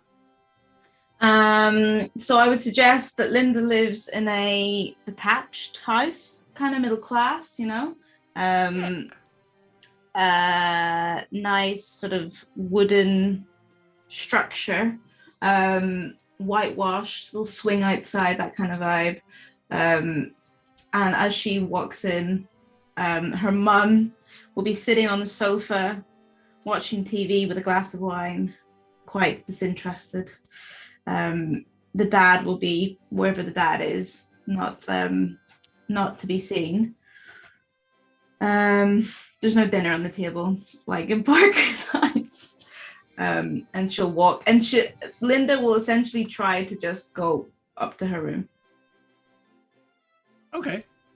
Not too much fuss. Yeah, your mom looks over basically when you walk in. She goes, "Oh, good, you're home," and that's about the extent of it. Welcome home, dear. There's food in the refrigerator if you're hungry, kind of thing, Thank you. Do you want anything from me? No, I'm fine. Your father and I will be out later. Okay, bye. And Linda goes upstairs to start working on the news story, right? Yeah. How about Liv? Do Liv and Marcus both are with Grandma, right? Both of you live with... No. No, okay. I live with my I dad. can't remember both of your connections, so... All right. Yeah. Grandma is my dead mom's mom, who is also Marcus's grandma, but I live with my dad. Right. So we live above the record shop. And I come home and my dad is this like aging rocker type. He's got long, shaggy, dirty hair, and he's got a girlfriend who's covered in tattoos, and they're all like snuggled up on the couch. And I come in and say, "Hey, Dad, I'm home. Do you want to listen to some music later?" Hey, Liv. Yeah, I heard you saw Thrasher earlier. Yeah, we'll listen to that new album later that you like so much. Hi, Sandra. And she looks over. Hello, Liv. It's good to see you. She's I guess. too cheery for the situation, right? Obviously trying really, really hard to show you that she wants to like you. Not that she does like you, but that she wants to like you, and she wants you to like her back. I think you know. Dad, can we spend some time just the two of us later? Yeah, Liv. What do you want to do? We'll talk about it later, okay? Why don't you go get cleaned up, and maybe we'll watch a show later or something. I think there's an MTV thing on later. You like MTV, right? Yeah. I think there's a new Unplugged that you might like coming on tonight. Well, if you'd like, we could watch that. All right, yeah, that'd be awesome. Is Sandra going home? I don't know. Sandra, are you going home? It's like,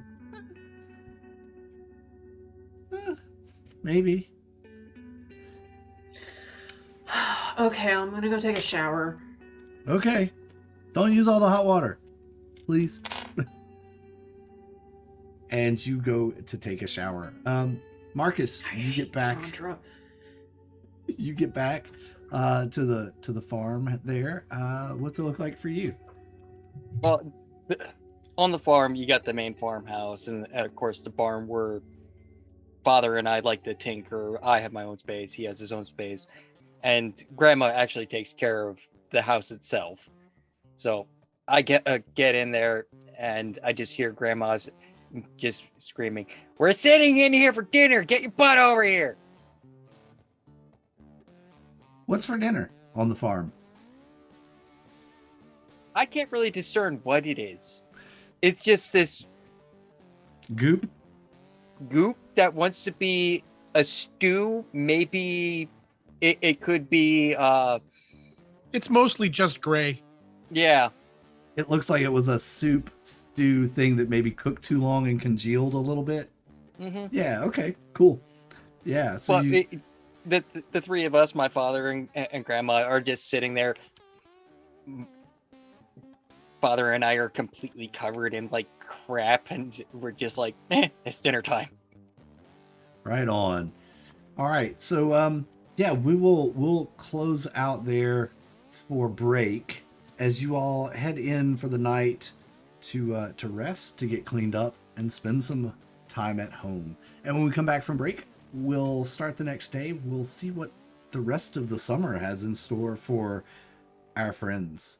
Maybe we'll get into a little bit of character advancement too for you all. Oh, Yeah, as this concludes the first session of the first part of the campaign, the first like module part of the campaign. wow. Yeah, so we'll get into some character advancement for y'all and talk about what happens for some more of the summer. But we're gonna take a quick break and we'll be back in a few minutes. Hang in there, stay with us, everybody. Go reload your snack bowls. See you soon.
Hey everybody, we're back. We got our own snacks refilled, got our waters refilled, and we're ready for part 2 of this session. So the name of that mystery was Summer Break and Killer Birds. That's why I didn't tell you the name of the mystery beforehand, because they're not too clever with the mystery names in the book. But you all hit on most everything in that. It was really good. So I have a few questions for each of you, and since there are 5 questions, kind of I'll pose the question and then each of you take the answer. For each one of these questions that you answer yes to, give yourself 1 experience point. Okay. Did you participate in the session? Pretty simple. I think everybody's yes, you didn't just sit back on your laurels and you actually did participate. So everyone gets 1 experience point for participation. You all got a participation award. Congratulations. Yay! Gold Yay! star. We took part. Perfect attendance certificate at school. All right. So next question. Have you been in trouble because of your problem or your relationships? So the way trouble is explained in the book, right? Has something negative impacted your life because of that? Or I don't think did so. you get into a struggle, a fight, or an argument? Oh yeah, we did get into. Right. So a fight. trouble. That's We got trouble. You got into trouble with Gunnar, right? Yes. And it was kind of because of your relationships, because you all went seeking this out. So yeah, so there's another experience point for everyone there. This one will be a little more individual. Did you use or struggle with your pride or your pride item?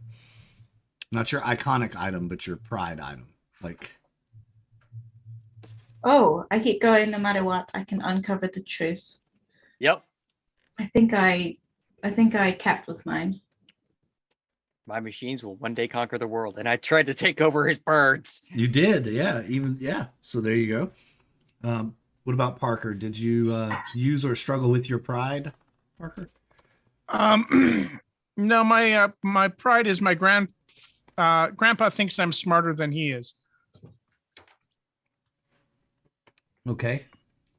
So I don't think that applies in this session. Nah, I don't think so. Okay. And what about Liv?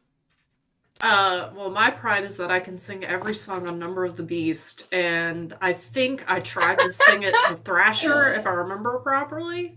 And you told Parker that you would let him come over and listen That's to true. it. That's true. Yeah. And so, yeah, we'll say, yeah. You struggled with, we'll say you struggled with it. So you get an experience point for that as well. Did you put yourself at risk for other kids? We put ourselves at risk for Humanity. for people as a whole. So And that for each includes other. kids. There you go. For each other. Yeah. Right. So, yeah. The epic crowbar battle with Gunnar. That was really great. That was awesome. I can't believe I rolled those 3 6s. I can't either. Man. That was Well, it's like that. perfect. I rolled 8 dice and got 5 6s. I was like, what? That's The dice unreal. were being kind to y'all. Yeah. All right. You should have taken a picture of that. I should have. Yeah. I should have. And last, and this is the most personal, have you learned anything new? Yes. Yeah, Marcus has. Yeah. Share Adam? with us what Marcus has learned. Computer chips can control people's brains. Okay. When we're talking about learning, are we talking about I think that works for Marcus, but I don't think it would count for me. Like, would it be like a life lesson that we're learning here, like a Jerry Springer moment? Or are we learning it could. are we learning that dolls are evil or something like No, that? I think it does tend more to that life lessons moment. Yeah, Like, what I thought- have you learned from this experience? You know, Mhm. it could be something along those lines. Okay, I'm gonna say that what I've learned is that with a good, diverse group of friends around me, that we can uncover the truth. and save the world. Nice. And save the world. Very That's the similar. important part, right? Saving the world. That's all I care about. Cool. All right, Linda, you get an experience point for that as well. Parker, did Parker learn anything new? Well, I like to think that Parker is discovering and learning about this new culture and these new friends, and learning about, to them for some reason, talking pigeons and seagulls aren't quite as disturbing to them as they are to Parker. So, well, they're like, hey, yeah, the seagulls and pigeons are talking, Parker's like, what? The seagulls and pigeons are talking? You gotta be kidding me. So he is learning this whole new culture thing going on. Okay. Yeah. That and Pop Rocks and soda will not make your stomach explode. Yep. That's a good life lesson. Indeed. All right. What has Liv learned? That I have a way of connecting with people, and that I can get adults to do what I want them to do.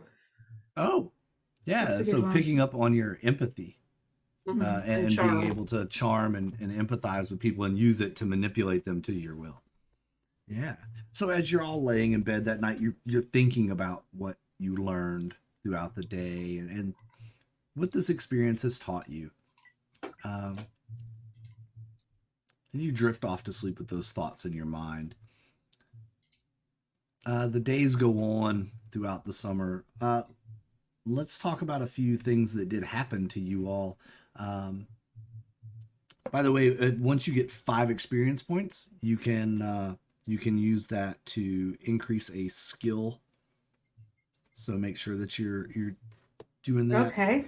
So we up to a max of 3. Yeah. Yes. You can also I'm putting that straight into sneak. I figured you would. Or move. Or move. Or move. Maybe move. I'll go move. I'm gonna go move. Yes. Yep. I've been just doing laps. I've been running back No and higher forth than all summer. 5 actually. Oh, 5. Okay. Yep. To increase a skill by 1 cost 5 XP, Okay. and a skill can never go higher than 5. So Cool. you can save at most 10 XP at any one time. So just so you know that you can't bank them up forever. There'd be no reason to not just spend it immediately, though, would there? I can't think of one Yeah. Okay. unless you were going, out of one session immediately into another and wanted to wait. Is anyone's birthday occurring between the month of June and I believe it's September, the 1st of September? But we had an August now. No. What's Ragnar's? I feel like someone was August. Maybe not. Don't remember. I think Ragnar's may have been. Mm. Cool. We don't have to worry about that. I'm pretty sure I selected a birthday, but for the life of me, I can't remember and or find it. Mine's April 12th, so Yours is passed for now. yep. I just used a random date generator. That would be fine. As I remember, I rolled, and what I ended up rolling was very close to a certain GM's birthday. Oh, But that's for right. the life yeah. I do. For the life of remember me, that. I can't remember it. Yep, I remember that. It's not gonna come into play here, so we'll talk about that Okay. offline. I There do. you go. I remember what it was Ah. now. I can't see it on the chat, so it must have not been written down. Cool. All right. So what you got? after that experience, Liv has decided that she needs to be stronger, and that's going to be pretty metal. That if she can be stronger and do a better job at pushing things over and jumping on people and all of that, that's just going to be cool. So she's been putting in some time trying to learn how to lift heavy things, and therefore has put a skill point into force. Nice. Okay. Is anyone else leveled up or added more skills? What have you got, Marcus? Since during the next couple of days and weeks in between kind of what's going on, I've been using that time to work on the airship. So I had to learn some programming. Yeah, let's dig into that a little bit with the working on that. We'll use this break between modules, these few months really, from this was the first week of June to you have the full summer to work on this project. So we'll work on that too during this next part of the session. How about Parker? You haven't leveled anything up? I did end up leveling up, and I'm going to go with I noticed that I was doing a bit of sneaking, and so I figured sneak would be the one that being able to sneak in and out of places and things like that. That's something, and not getting caught. Well, I don't know, maybe a suspicious fire starts around town. Okay. If you're hanging out with Ragnar, you're gonna need the sneak. Yeah. So you guys are actually pretty lucky that Ragnar wasn't with you, because in that last extended trouble scene with Gunnar, the way extended trouble works is the difficulty is set by the number of kids and a multiplier. So it wasn't an extremely difficult thing to overcome, but it was a medium. So you all had to get at least the same number of successes in trying your different things as there are kids, right? Oh. And y'all were able to do that with Just the empathize, the charm, the force, and the force. So you got 4 successes throughout, and I think you actually had a total of 6 successes through the whole thing, trying to break the machine and all the other stuff, right? So you far overcame the extended trouble. So congratulations on that. Didn't tell you that going in, so it's good to not. Yeah. I will completely forget before the next one. Same. Yeah. Yeah. So life moves on throughout the summer. The days come and go. You hang out, you play together, you do whatever it is that you're going to do over the summer. So let's talk a little bit about what the summer looks like for you all. Am I able to, I'd like to write my amazing story up about myself and my friends who cannot be named for legal reasons, all right? Yeah. And I want to try and lodge that with a local newspaper to see if they will take it. Okay. Yeah, how does that go?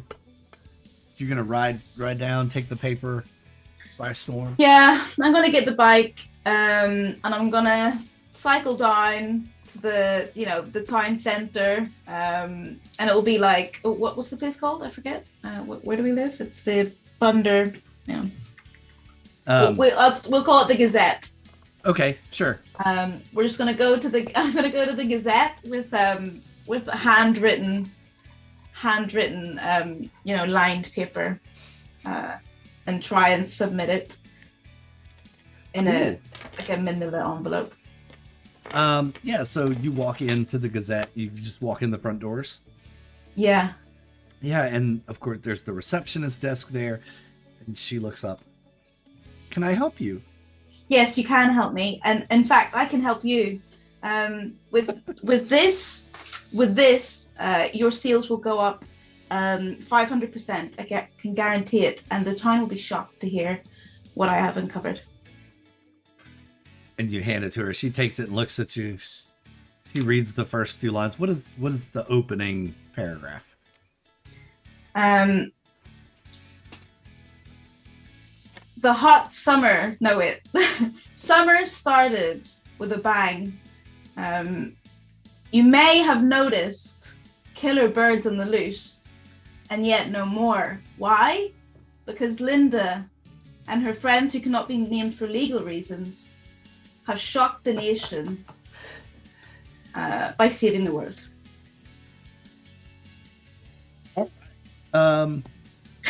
Wow, that's really good. Punchy. It's punchy, it's miss, very but that's punchy. because there's a lot. There's a lot, and we want to get their attention in from the first paragraph. Yeah. Can I work here?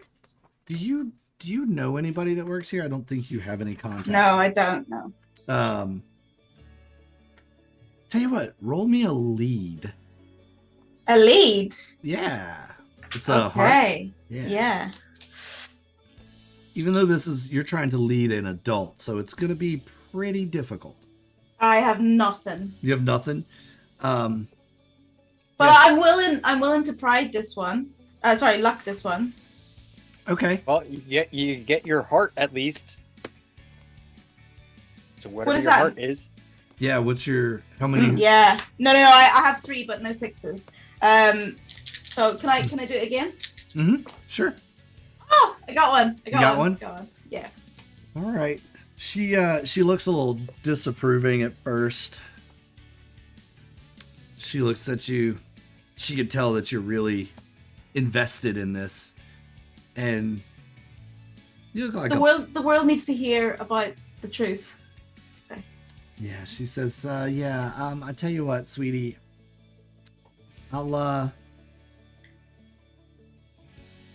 have one of our writers look at this and we'll let you know. Is there a phone number that we can call you at? Yeah, but I don't know what it is. But I'll come back. And I'll give you my phone number, and I have my address, and she'll write her address down. Okay. Thanks. Yeah, we'll be in when you come back and give me your phone number, and then we'll have one of our writers call you if they're interested in pursuing It's really this story. important because you were all in danger, including yourself, miss, and me and my friends, we saved you. You're welcome. Yes, thank you very much. And the phone rings, and she just kind of puts your envelope down on the table and picks up the phone. Good morning, the Gazette. May I help you? Goodbye. Okay. And she waves you off. I'll just disappear. Okay. Yep. All right. Yeah, you've spent a couple of weeks on writing that, getting all the details out, reading it to everyone, getting everyone's okay that that's what happened, right? Yeah. There may be some small embellishments in the story that I exaggerate. completely falsified everything. Yeah, Yes. yeah, that very much exaggerate your Embellished it. your Just so that I can protect my friends, but also, big them up. Yep, exactly. And I'll have made it so that Linda actually made all the massive logical leaps. Oh, nice. Liv, what have you done? Spent some time probably at the record store. What else do you do? So, I have talked my dad into buying me a guitar because I want to become the front person of a metal band that I am going to create. So I am trying to learn how to play the guitar, and I am spending time trying to do like weightlifting and stuff. And I write a song about killer birds and crashed ships that I'm going to try to turn into a song. Killer Birds, what a great band name. Can Right? I put a cassette of that into my envelope? Yeah. A little cassette, just. And it's like a very obvious beginner guitar player trying to sound like, Metallica or something, and Right. Very much borrowed took some creative liberties with some existing music that's out there. but she does have a good growl, so she's got the good metal vocals down. The guitar, however, not so much. There you go. And I also spend time trying to sabotage my dad's relationship with Sandra. Nice. Okay. Um, yeah.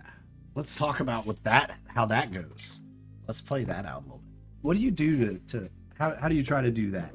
Sabotaging this relationship. What are you doing? So, one night, when Sandra's at the house, but my dad's gone out, I tell Sandra, hey, you're not my dad's only girlfriend. Ooh. She gonna try and lie to her about it.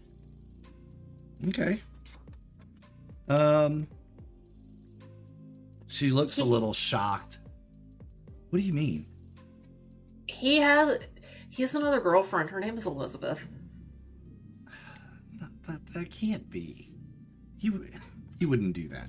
Your dad likes me a lot. But he likes her more? He just keeps you around because you live nearby. Elizabeth lives in Sweden. No, wait, we're in Sweden. Elizabeth lives in Finland.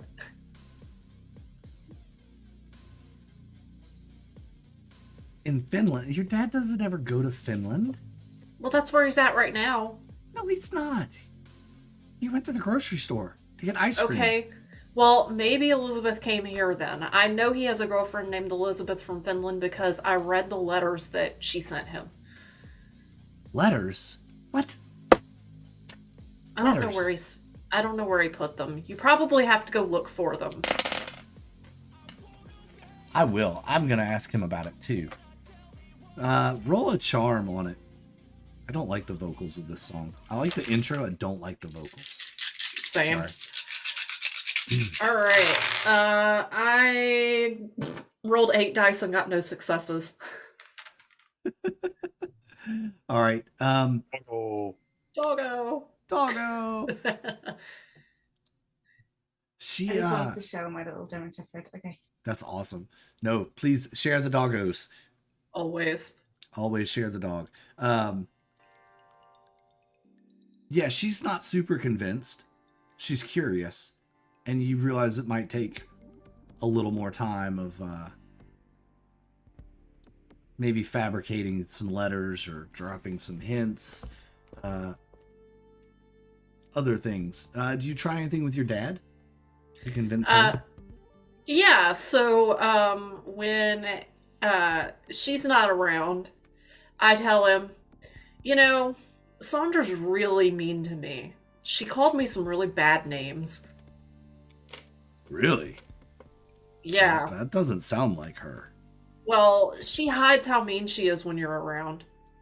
I think she really likes you. She said she wishes that you would look up to her more like a mother. She's never gonna replace Mom. No, it's not about replacement, sweetie. It's just having someone there, She could be good for us. Well, I mean, if she wasn't here, then you could spend more time with me. Is that what this is about? You want to spend more time together? No, I think Sandra needs to leave because she's mean. So you think she's mean, and then her leaving would mean we could spend more time together as well. I see. Yeah, roll a charm on your dad. See what he thinks about that. Nope. 8 dice, no successes. I got all my successes with that empathize earlier, yeah, I apparently. Guess you did, right? Yeah, he kind of ruffles your hair a little bit. He goes, sweetie, I know it's hard. You miss your mom. No, I miss her too. But that's why we have to find other people in our lives to kind of fill those empty spots. Just give Sandra a chance. Give her a chance. But she's mean. And she's ugly. You can do better. Well, I might be able to do better, but hey, she's here now. It's okay. Let's just see how the summer goes. Okay? Just give it the summer and we'll see how it goes. Okay, fine. I'll stomp off and start playing my guitar way too loud. Yeah, he's not going to say anything about that, right? He's going to let you have your creative expression. All right. Next up, Marcus. What is Marcus? Let's play out some of this working on the Magnatrine ship. Well, the very beginning of it was trying to get rid of like all the control stuff for the birds, try to repurpose some of them to fix the the controls of the actual Levantine ship. Like the navigation system was shot, so I could use some of the parts from the bird control to fix the navigation. All right, let's start there. Is you're like thinking you need to hybridize this and fix this navigation system with the parts from the controls. Make a I guess first that's going to be a calculate roll first, I think.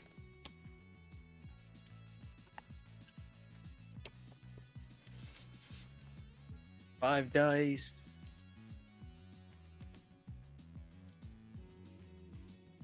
With 3 successes. Wow. Okay. With 3 successes. Okay, so I will ask a few questions here. How does it work? Like, how do you make this work? Well, obviously, I already got it in that control device. You have this the transmitter and the receiver, so I can take those components, tie it into the what used to be a sonar, like radar type deal, Okay. to kind of marry the two together so they work in unison with each other. So now I can say, okay, I don't have anything else flying around me right now. All right. What problems do you think this might cause? Radio interference. And what might that look like? Let's just say if anybody was actually listening to the FM radio, they would get completely cut off while Okay. in a 1 kilometer radius. Okay. Then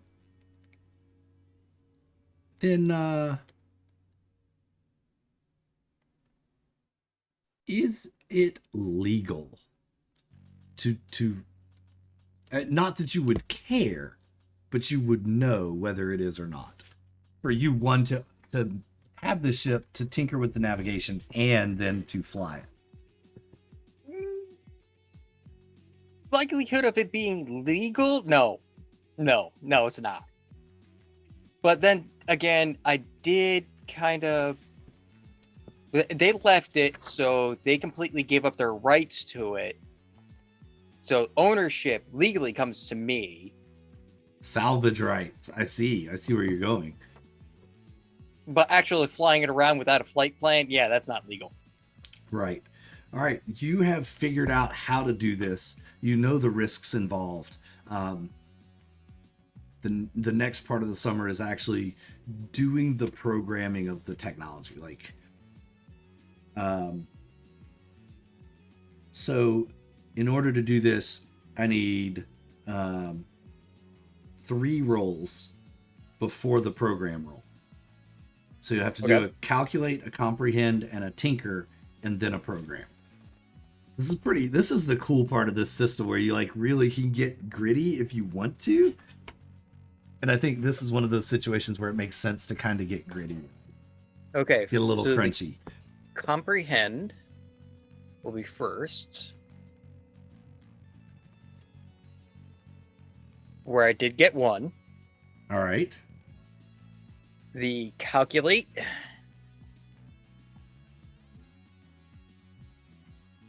I got 2. All right. Tinker.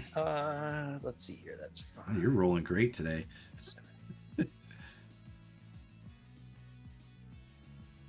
The tinker, I got 3.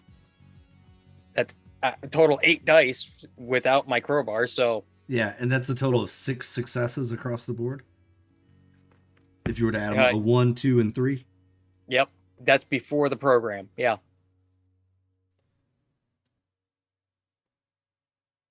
All right, so roll your program at a +1.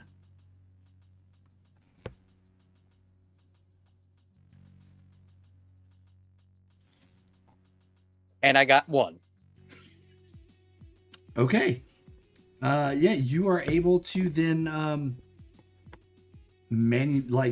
rig all this up. You make it all fit and work and program it all together, and you think you can make this work. Actually, this is going to take you all summer basically to do this, to work on this. But you think all the controls are going to be in the captain's chair, my chair. Nice. Yeah, you get it all wired up and ready to go, and in between, I'm sure you're showing this off to the other kids, right? To Parker and Linda and Liv and Ragnar, who's not really interested in it, but whatever. I also get Parker and Ragnar to help me move some of like the components that I need from the barn, so I can make sure everything's working properly. Yeah, you get it all together, and you're like, there's one thing you don't have,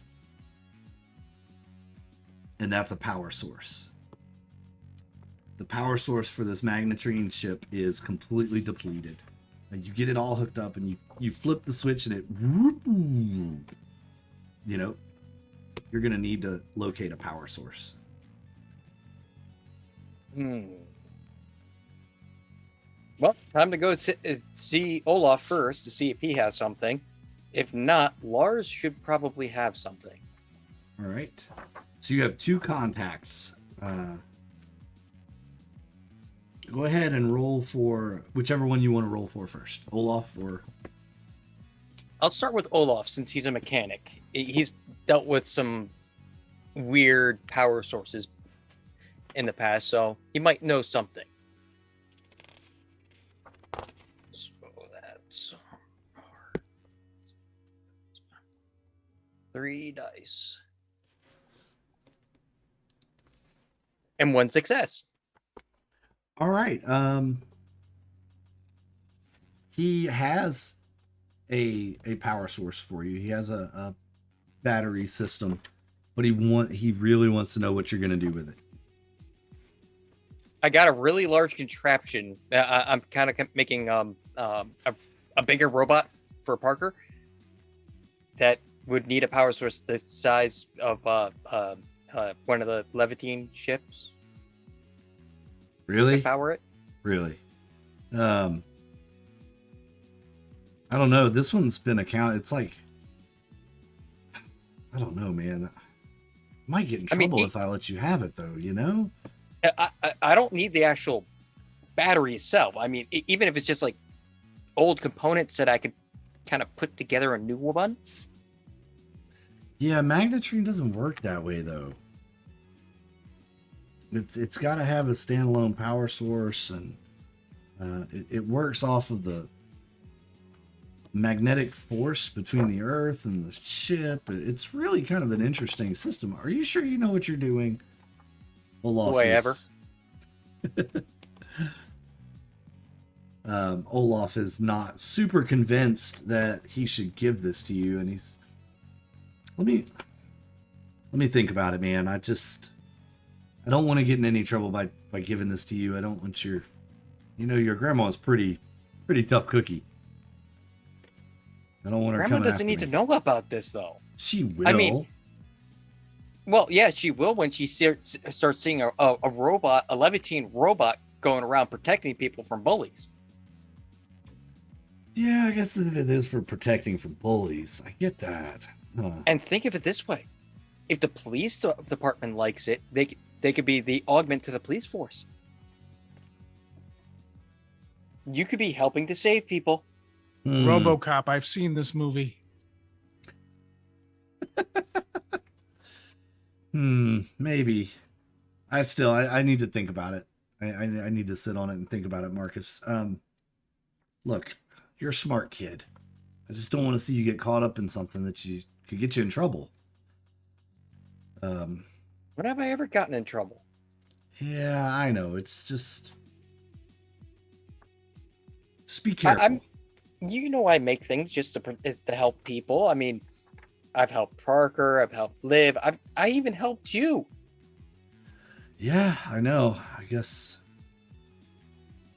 Is this what it's gonna be? Is this my favor that I have to give you for helping me out that time? If you want to see it that way, I will wash it all clean. In fact, I'll do you one even better. I will owe you one.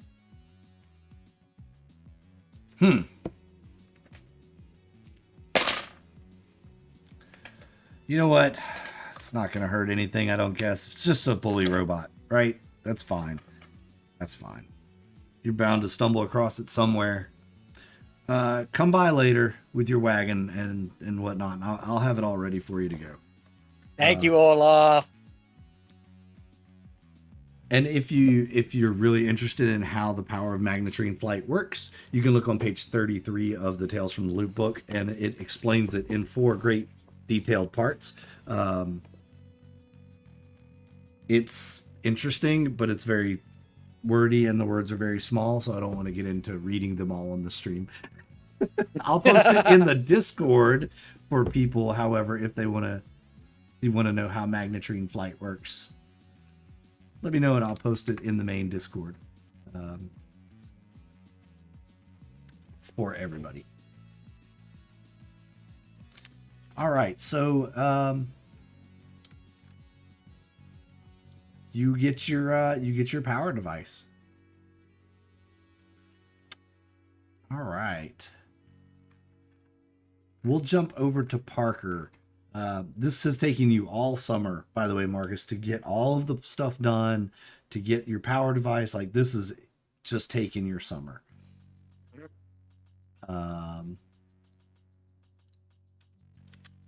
There you go. There's how magnetrine flight works over in the game channel in the Discord. So you can read it there if you'd like to. Parker, what have you been doing this summer? So my mom has really been concerned that I haven't really been making friends all that much. So she thought to help, the best way would be for me to get a paper route. So I've got a paper route with the Gazette. And, basically in this town, just about everybody gets the newspaper, to see what's been going on and to see what their neighbors have been doing and things like that. So I've been delivering the newspaper, and in Mom's infinite wisdom, the gilding here, the gold, the silver lining to this whole plan is that I have to get up at 5 a.m. To get this newspaper out in the morning. So I'm up, not crack of dawn, because dawn comes pretty early in this part of the world. But I'm getting up and I'm getting out and delivering these newspapers. So one of the nice things, or one of the interesting perks of delivering these newspapers, is I get to see whose car is in whose driveway. And I see who's coming out, who's sneaking out of whose house at 5 o'clock in the morning to make that exit. And I'm just kind of taking all this in. And then the second side of that is that it gives me the opportunity to go around and to do collections, to meet up with everybody who's got a subscription and do the monthly collection for the subscription service for the newspaper. Okay. And of course, because this was Mom's plan, she got me a bike. She said she found a really good deal on a bike at the swap shop, and it's a used women's bike with this giant basket in front for me to hold the newspapers. And it's got a bell, and it's got a generator light that does not work at all. The generator is completely seized up, and now it just kind of rubs against the wheel the whole time. So there's like this strip of rubber missing from the side of the tire all the time. Nice. Yeah, you don't need that light right now, but as as the summer wanes and the days get shorter, eventually you may ask Marcus to fix that generator for you. But now, how much do you make on your paper route a week? It's the 80s, so remember that.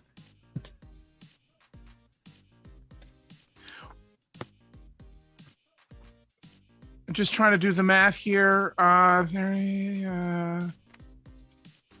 Per week, I make $1.40 a week.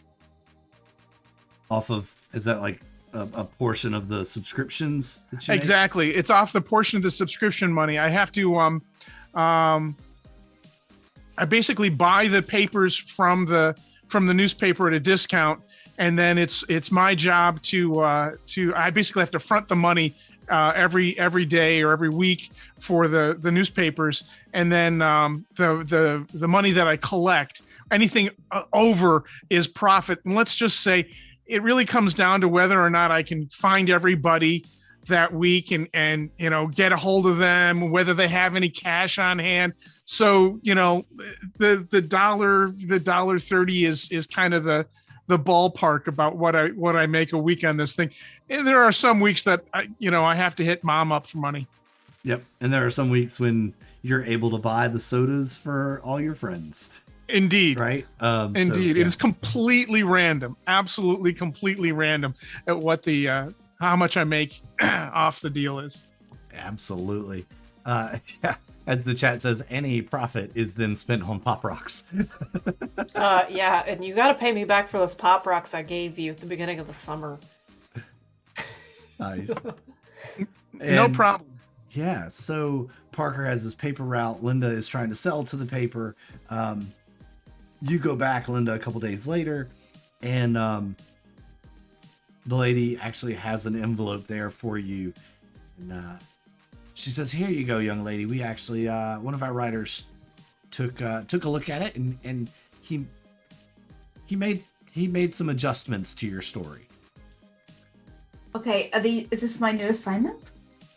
Well, if you like it, we may be interested in purchasing it for a small, we may be able to interested in purchasing it. Yes.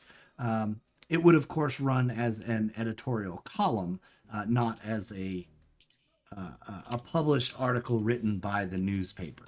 There were some grammatical errors in your writing that the writer and editors thought we should probably clear up. Let us That's know okay. if I'm you only like 13. it. Exactly. Let us know if you like it, and then we might be interested in paying you for it. A published author in the Gazette? Okay. And what I'll do is I'll sit cross-legged on the floor of the Gazette.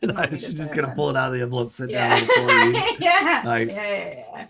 Is there anything in there that goes against my journalistic integrity that they have changed? The general spirit of the story is there. Okay. But there have been some changes, like in the way the story flowed. Like they fixed a timeline issue. There was a lot of grammatical stuff where you were trying to be very descriptive with your wording. They just kind of summarized it, and it's not as flourishy, I guess. Yeah. I don't. Yeah. Okay. Does that make sense? Yeah, it doesn't look like it's written by a 13-year-old, but they haven't changed the story. The itself. spirit That's of the fine. story is there. Yeah. I'd love to accept it, Okay. Miss. Sure. So we'll make sure that runs this week in the editorial section. And she pulls out this giant checkbook, puts it on the desk. And what's your name, sweetie? My name is Linda. Linda, and your last name? Erin. Erin. Okay, Linda, Erin. You have two first names for a last name, first name and last name. Yeah, That's very unique. And it will writes, help with my journalistic fame later. Ah, nice. And she writes on the 4-line, editorial article in a series of numbers, and then she writes $5. $5? Yep. And she tears the check out and hands it to you, and she goes, "Congratulations." Oh my God, you've just made my life. Thank you so much. What is your name? My name is Sandra. Sandra, thank you so much. Thank you. I will. I just realised. Yes.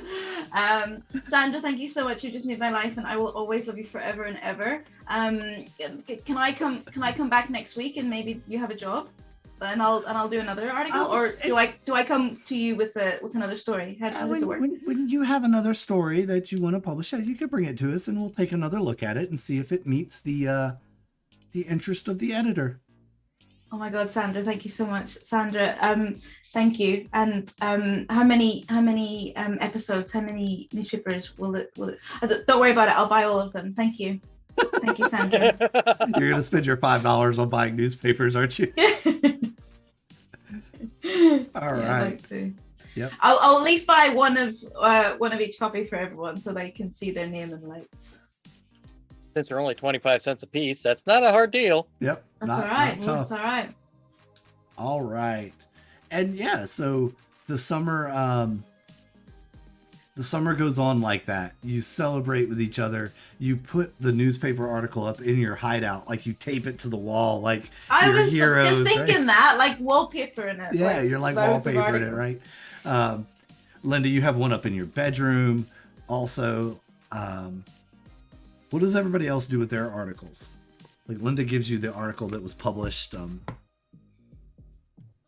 Circular file. That's nice.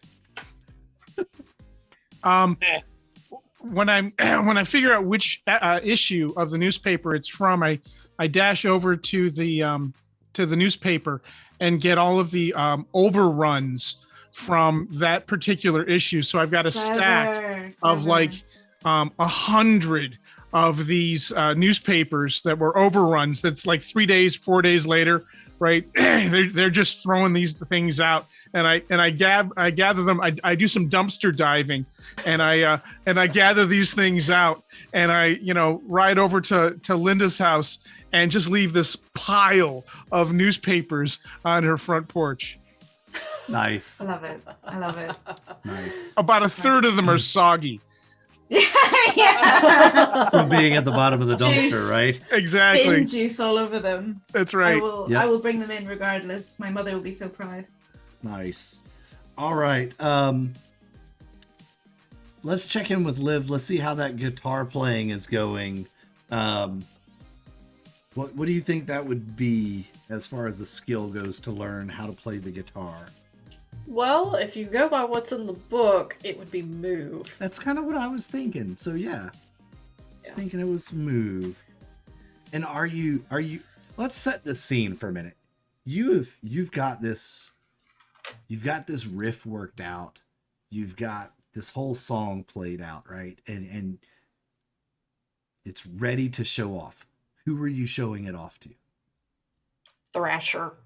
Nice. Perfect. All right. You go to the record store, guitar slung across your back. You go in and the bell rings and Thrasher's there behind the counter reading a comic book. Hey, Thrasher, I've got something I gotta show you. Yeah, what's up, Liv?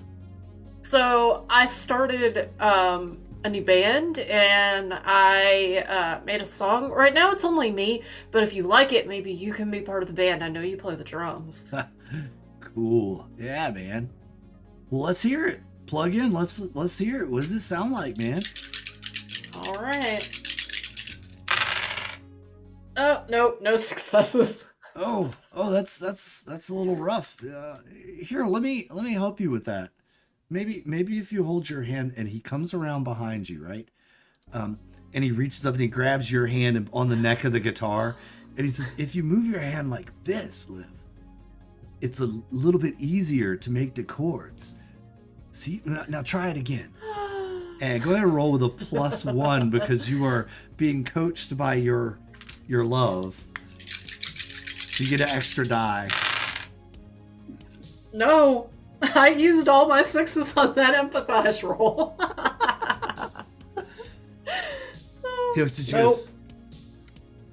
Just keep practicing. You'll get it, Liv. I know you will. Yeah, I will. I'll keep practicing. It's okay. You don't have to be nervous, man. It's cool, dude. I wanted to show you how good I got, and it just didn't. It sounds terrible. I'm It's okay, embarrassed. kid. And he like ruffles your hair a little bit. He goes, "It'll be all right. You'll get there. I started out kind of rough and clunky too, but now Yeah. look at what I can do." And he sits down at the drum kit that's set up in the store, you know, because there's a little mock like stage and the little guitars and drum kit. And he sits down and he wails out this little drum solo for about 30 seconds. And he spins his guitar or his drumstick at the end. And he looks at you and goes, "See, you'll get there one day, Liv. Just keep trying." Thrasher. Oh, Thrasher. He's so dreamy. Nice. And yeah. So you head out from there. And you keep practicing the rest of the summer. And yeah, summer starts to come to a close. The days start getting shorter. You guys haven't seen Ragnar much this summer, actually. You think he got grounded. You found out he didn't die. You did run into him, but because Well, wasn't he helping Marcus a little bit? yeah, he helped Marcus, but then he got grounded because he got in some trouble, and I heard he was setting things on fire again. well, his parents Got caught him smoking too. Yeah, Smoking. yeah, his parents caught him smoking, and so he got grounded, and yeah. Hopefully he gives that up. He will die. Yep. And yeah, so it's about time to get back to school. Things start setting up for that. You know, go and get your school supplies and all that mundane stuff. There was a little talk around the town about the time that the article came out. Everybody, it brought the bird attack that happened to your little Alex, you know, that in the street that day. It brought it all back. And people were talking about it for a couple of days and then kind of drifted off. And became old news, and anytime anybody brought it up, they were like, "Oh yeah, that was kind of weird, wasn't it?" And it just kind of, you know, the adults don't think anything twice about it. But we knew the But truth. you know the truth, right? Stefan. And school starts. The days are fall. It's wet, it's dreary. There are days of rolling thunderstorms, just days on end, rain, thunderstorms. No. It's kind of miserable, actually. You haven't seen or heard of Gunnar since early in the summer. You assume he probably did move on to somewhere else. But as the autumn, sad. yeah, as autumn sets in full, it gets cold and windy on the islands. The rain some days is sideways, and it's puddles everywhere, mud, lots of frogs chirping and croaking, and the birds that are there fly south in their little arrow-shaped formations, flying south. You know winter's not far away when you see this happen. And they don't attack us or anything. Nope, they don't attack you. Yes. It's important to And know. you're like, see, they're not attacking. That's because of what we did, right? We did that.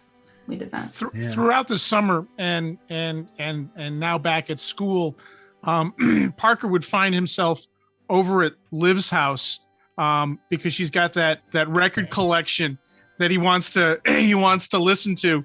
Oh yeah.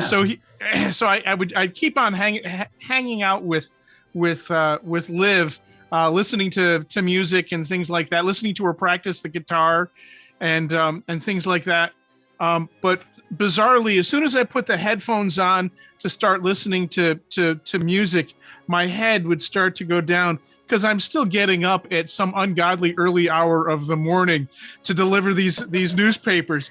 And so my head would just start to nod down, and and I'd pass out, and then Liv would ask me a question, and I wouldn't move, and then she'd nudge me. I went, oh, that was really good. That was a lot better than the last time. That kind of stuff. And then once school starts back up, same thing. I'm sitting in classes, and I'm constantly nodding off in classes. Oh, Nice. And of course, as the weather gets worse, there's nothing quite like delivering newspapers in the mud by bicycle. It doesn't get much worse. At 5 o'clock in the morning, with the rains blowing sideways. Yeah, and of course you really have to try to keep all of the newspapers dry. So you've got the newspapers kind of in plastic and tarps and things and then individually wrapped in plastic bags, and it doesn't work. And it doesn't matter which direction you ride, there's always a headwind. Always a headwind. Always. Always a headwind. When reality creeps into the game. That's right. For those of you who do ride bikes, that's true. So let's you get into school, and it's musty. The school's been closed up for so long, right? Now the classrooms all smell musty, and these boring review lessons that you all sit through. You catch up with each other after school one day, and Marcus is really excited to show you that he thinks he's got it completed. It's taken him all summer, but he's ready to show you the magnetrine ship could fly today. Do you all want to go to the ship? absolutely. Hell yeah. Yeah, let's go. No, wait, where did you get a power supply for that thing? You don't ask easy questions. Oh, okay. You all Mum's hop the on your word. bikes. You pull your caps and gloves and rain jackets out as it's storming. It's a cold rain blowing, lightning popping everywhere. And you hop on your bikes at school and you head out to where you've stashed your boat. You have by now set up a like this rope that's in the water. It's deep enough where a boat wouldn't snag it, but you can pull it up and then pull the boat across, so you kind of ferry yourselves back and forth. You get across there, and Doggo! Cute. Doggo! We have to So stop and say cute. hi to Doggo. Hi, Doggo. Hello. And you get across to the beach and into the magnetrine ship you go. Now, I have everything set up just right, so I should be able to just get into the captain's chair and be able to take off. So, Okay, this is exciting. And then what? Do we tell Grandma? no, No. Okay. If anyone is telling anyone, I will do it exclusively via the Gazette. no. No? This can't go in No. the Gazette. This is let's just say it's not quite legal. I'll Oh. credit you as Boris again. It's still not quite legal. Oh. I mean, we own the ship. Don't get me wrong. We have complete ownership of the ship. Okay. Flying it is on that's a different story. Okay. So yeah, if this actually, and I'm like 99% sure it's going to actually lift off, then You haven't tested it. yeah, no, of course I haven't tested it yet. I wanted you guys to be here first. What if we die? I am 50% certain it will not blow up. I work my way over to the front left chair of the ship, and I sit down and just go, I don't want to die. It'll You're be quite fine. lucky. You don't He's- die. He's a demolitions expert. It'll be fine. You can trust him. True. I don't want to Okay. blow up either. I'm not a demolitions expert. Yes, you are.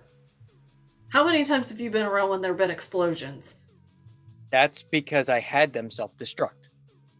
Because I See? didn't want Expert. somebody else getting my technology. Is this going to blow up? No. There is a self-destruct button, but I hit it, so nobody's gonna accidentally touch it. Can you show us where it is so we know not to touch it? Yeah, that's a good point. Is it this one? And I reach out to touch a button on the front console. I'm drawing a does map nothing. of the floor plan for the Gazette. Nice. All right. Make your final tinker roll. You have to push all the buttons in the right sequence. Would that be tinker or program? What do you think? Probably I program. think it would be Tinker. One you have let's see. more of. I think it could be either way. I think it could you be either way. I'll let it be your choice. Tinker or program. I'll let it be your choice. I'm gonna go Tinker because that's 8 dice compared to Okay. 3. Yeah.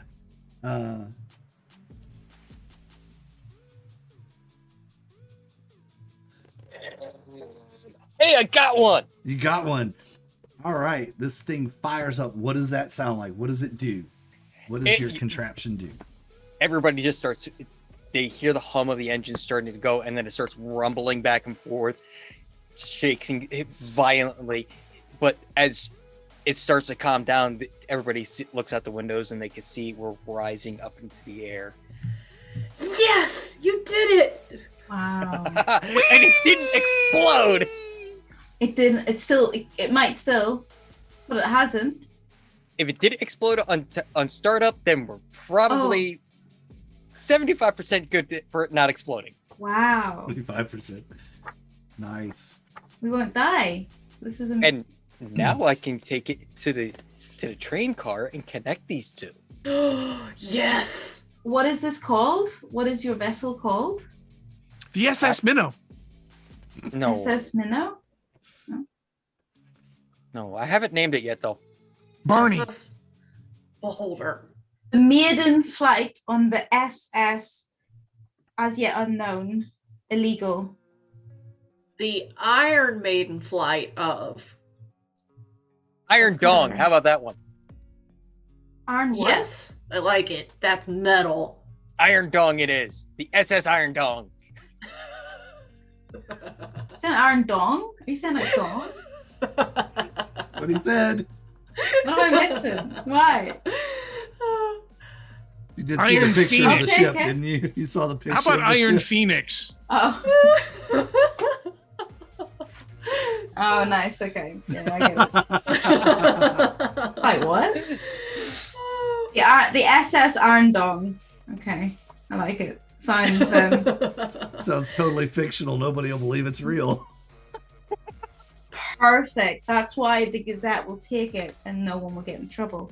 And, Iron- and Linda, of the course, writes Iron down Dong. SS Iron DON. Dawn. Yeah. Dawn. Because that's what she heard. Whose maiden flight was made by Boris. Perfect. Perfect. Programmed by Boris, the Hey, Iron Liv. Dong. Liv, this means you can paint the outside of it. Yes. What color? Black. Is there any other That's a color to good paint color. it? That's a good color. No, black. Means Nice. we can fly at night. Marcus, what do the engines sound like? Well, it's surprising. You don't really hear much of the engines. You just hear this light kind of humming in the background because it's using the magnetic force of the Earth compared to the ship itself, and it's counteracting that magnetic pull from the Earth. Perfect. That is just the perfect frequency for Parker to nod off and fall asleep. Nice. All right. Parker, wake up. It's a historic moment. You Good flavor for my article. Marcus, as you get it up and hovering over the beach, you take a glass Coke bottle and smash it against the inside, christening the flight of the ship, and the suds go everywhere. And Scaring Parker awake. scaring Parker awake. Soda goes everywhere. Beholders drinking up. Yeah, he's looking up the the mess. remnants. Yeah. You all have outfitted this with a little dog bed for Beholder and everything. You have this ship now ready to fly over, and that's where we're gonna kind of wrap it up for this session. As the camera fades back, pulls away, the magnetrine ship that you recovered And resurrected. and claimed salvage to, as you start to fly away, the camera zooms out, and the last thing it sees of the ship is the tail wing numbers IEX4Z32. As it has yet Which to will turn into 666 and soon enough. probably. Yeah. So the camera fades back, the theme song rolls, and our kids fly off into the sunset. I'm going to say that you brought your bikes on board the ship. Of course. And we'll start the next session landing at your hideout. Wow. Yes. Congratulations. I think we're OP. We're I think so, already too. OP. I know. I'm We've being got a little flight nice, show. right? Just remember, what do I always say? I'm 13. I'm 13. Now, why have I got an airplane? Wait, It's Hey. good. I like it. Jackal, think of it this way. I'm this versions of matches Yeah, from the you are. You are, exactly. Yeah. Yeah. Awesome. So yeah, we'll start next session with scene from everyday life at the hideout with you all, and then we'll pick up. I know next session Linda won't be with us. Ragnar will be back. So that's one of the great things about starting and stopping at the hideout is it's a great way for somebody to disappear. Right? Is you're at the Yeah. hideout. So I think We that can works. say I was called home for dinner. At some point after the shift.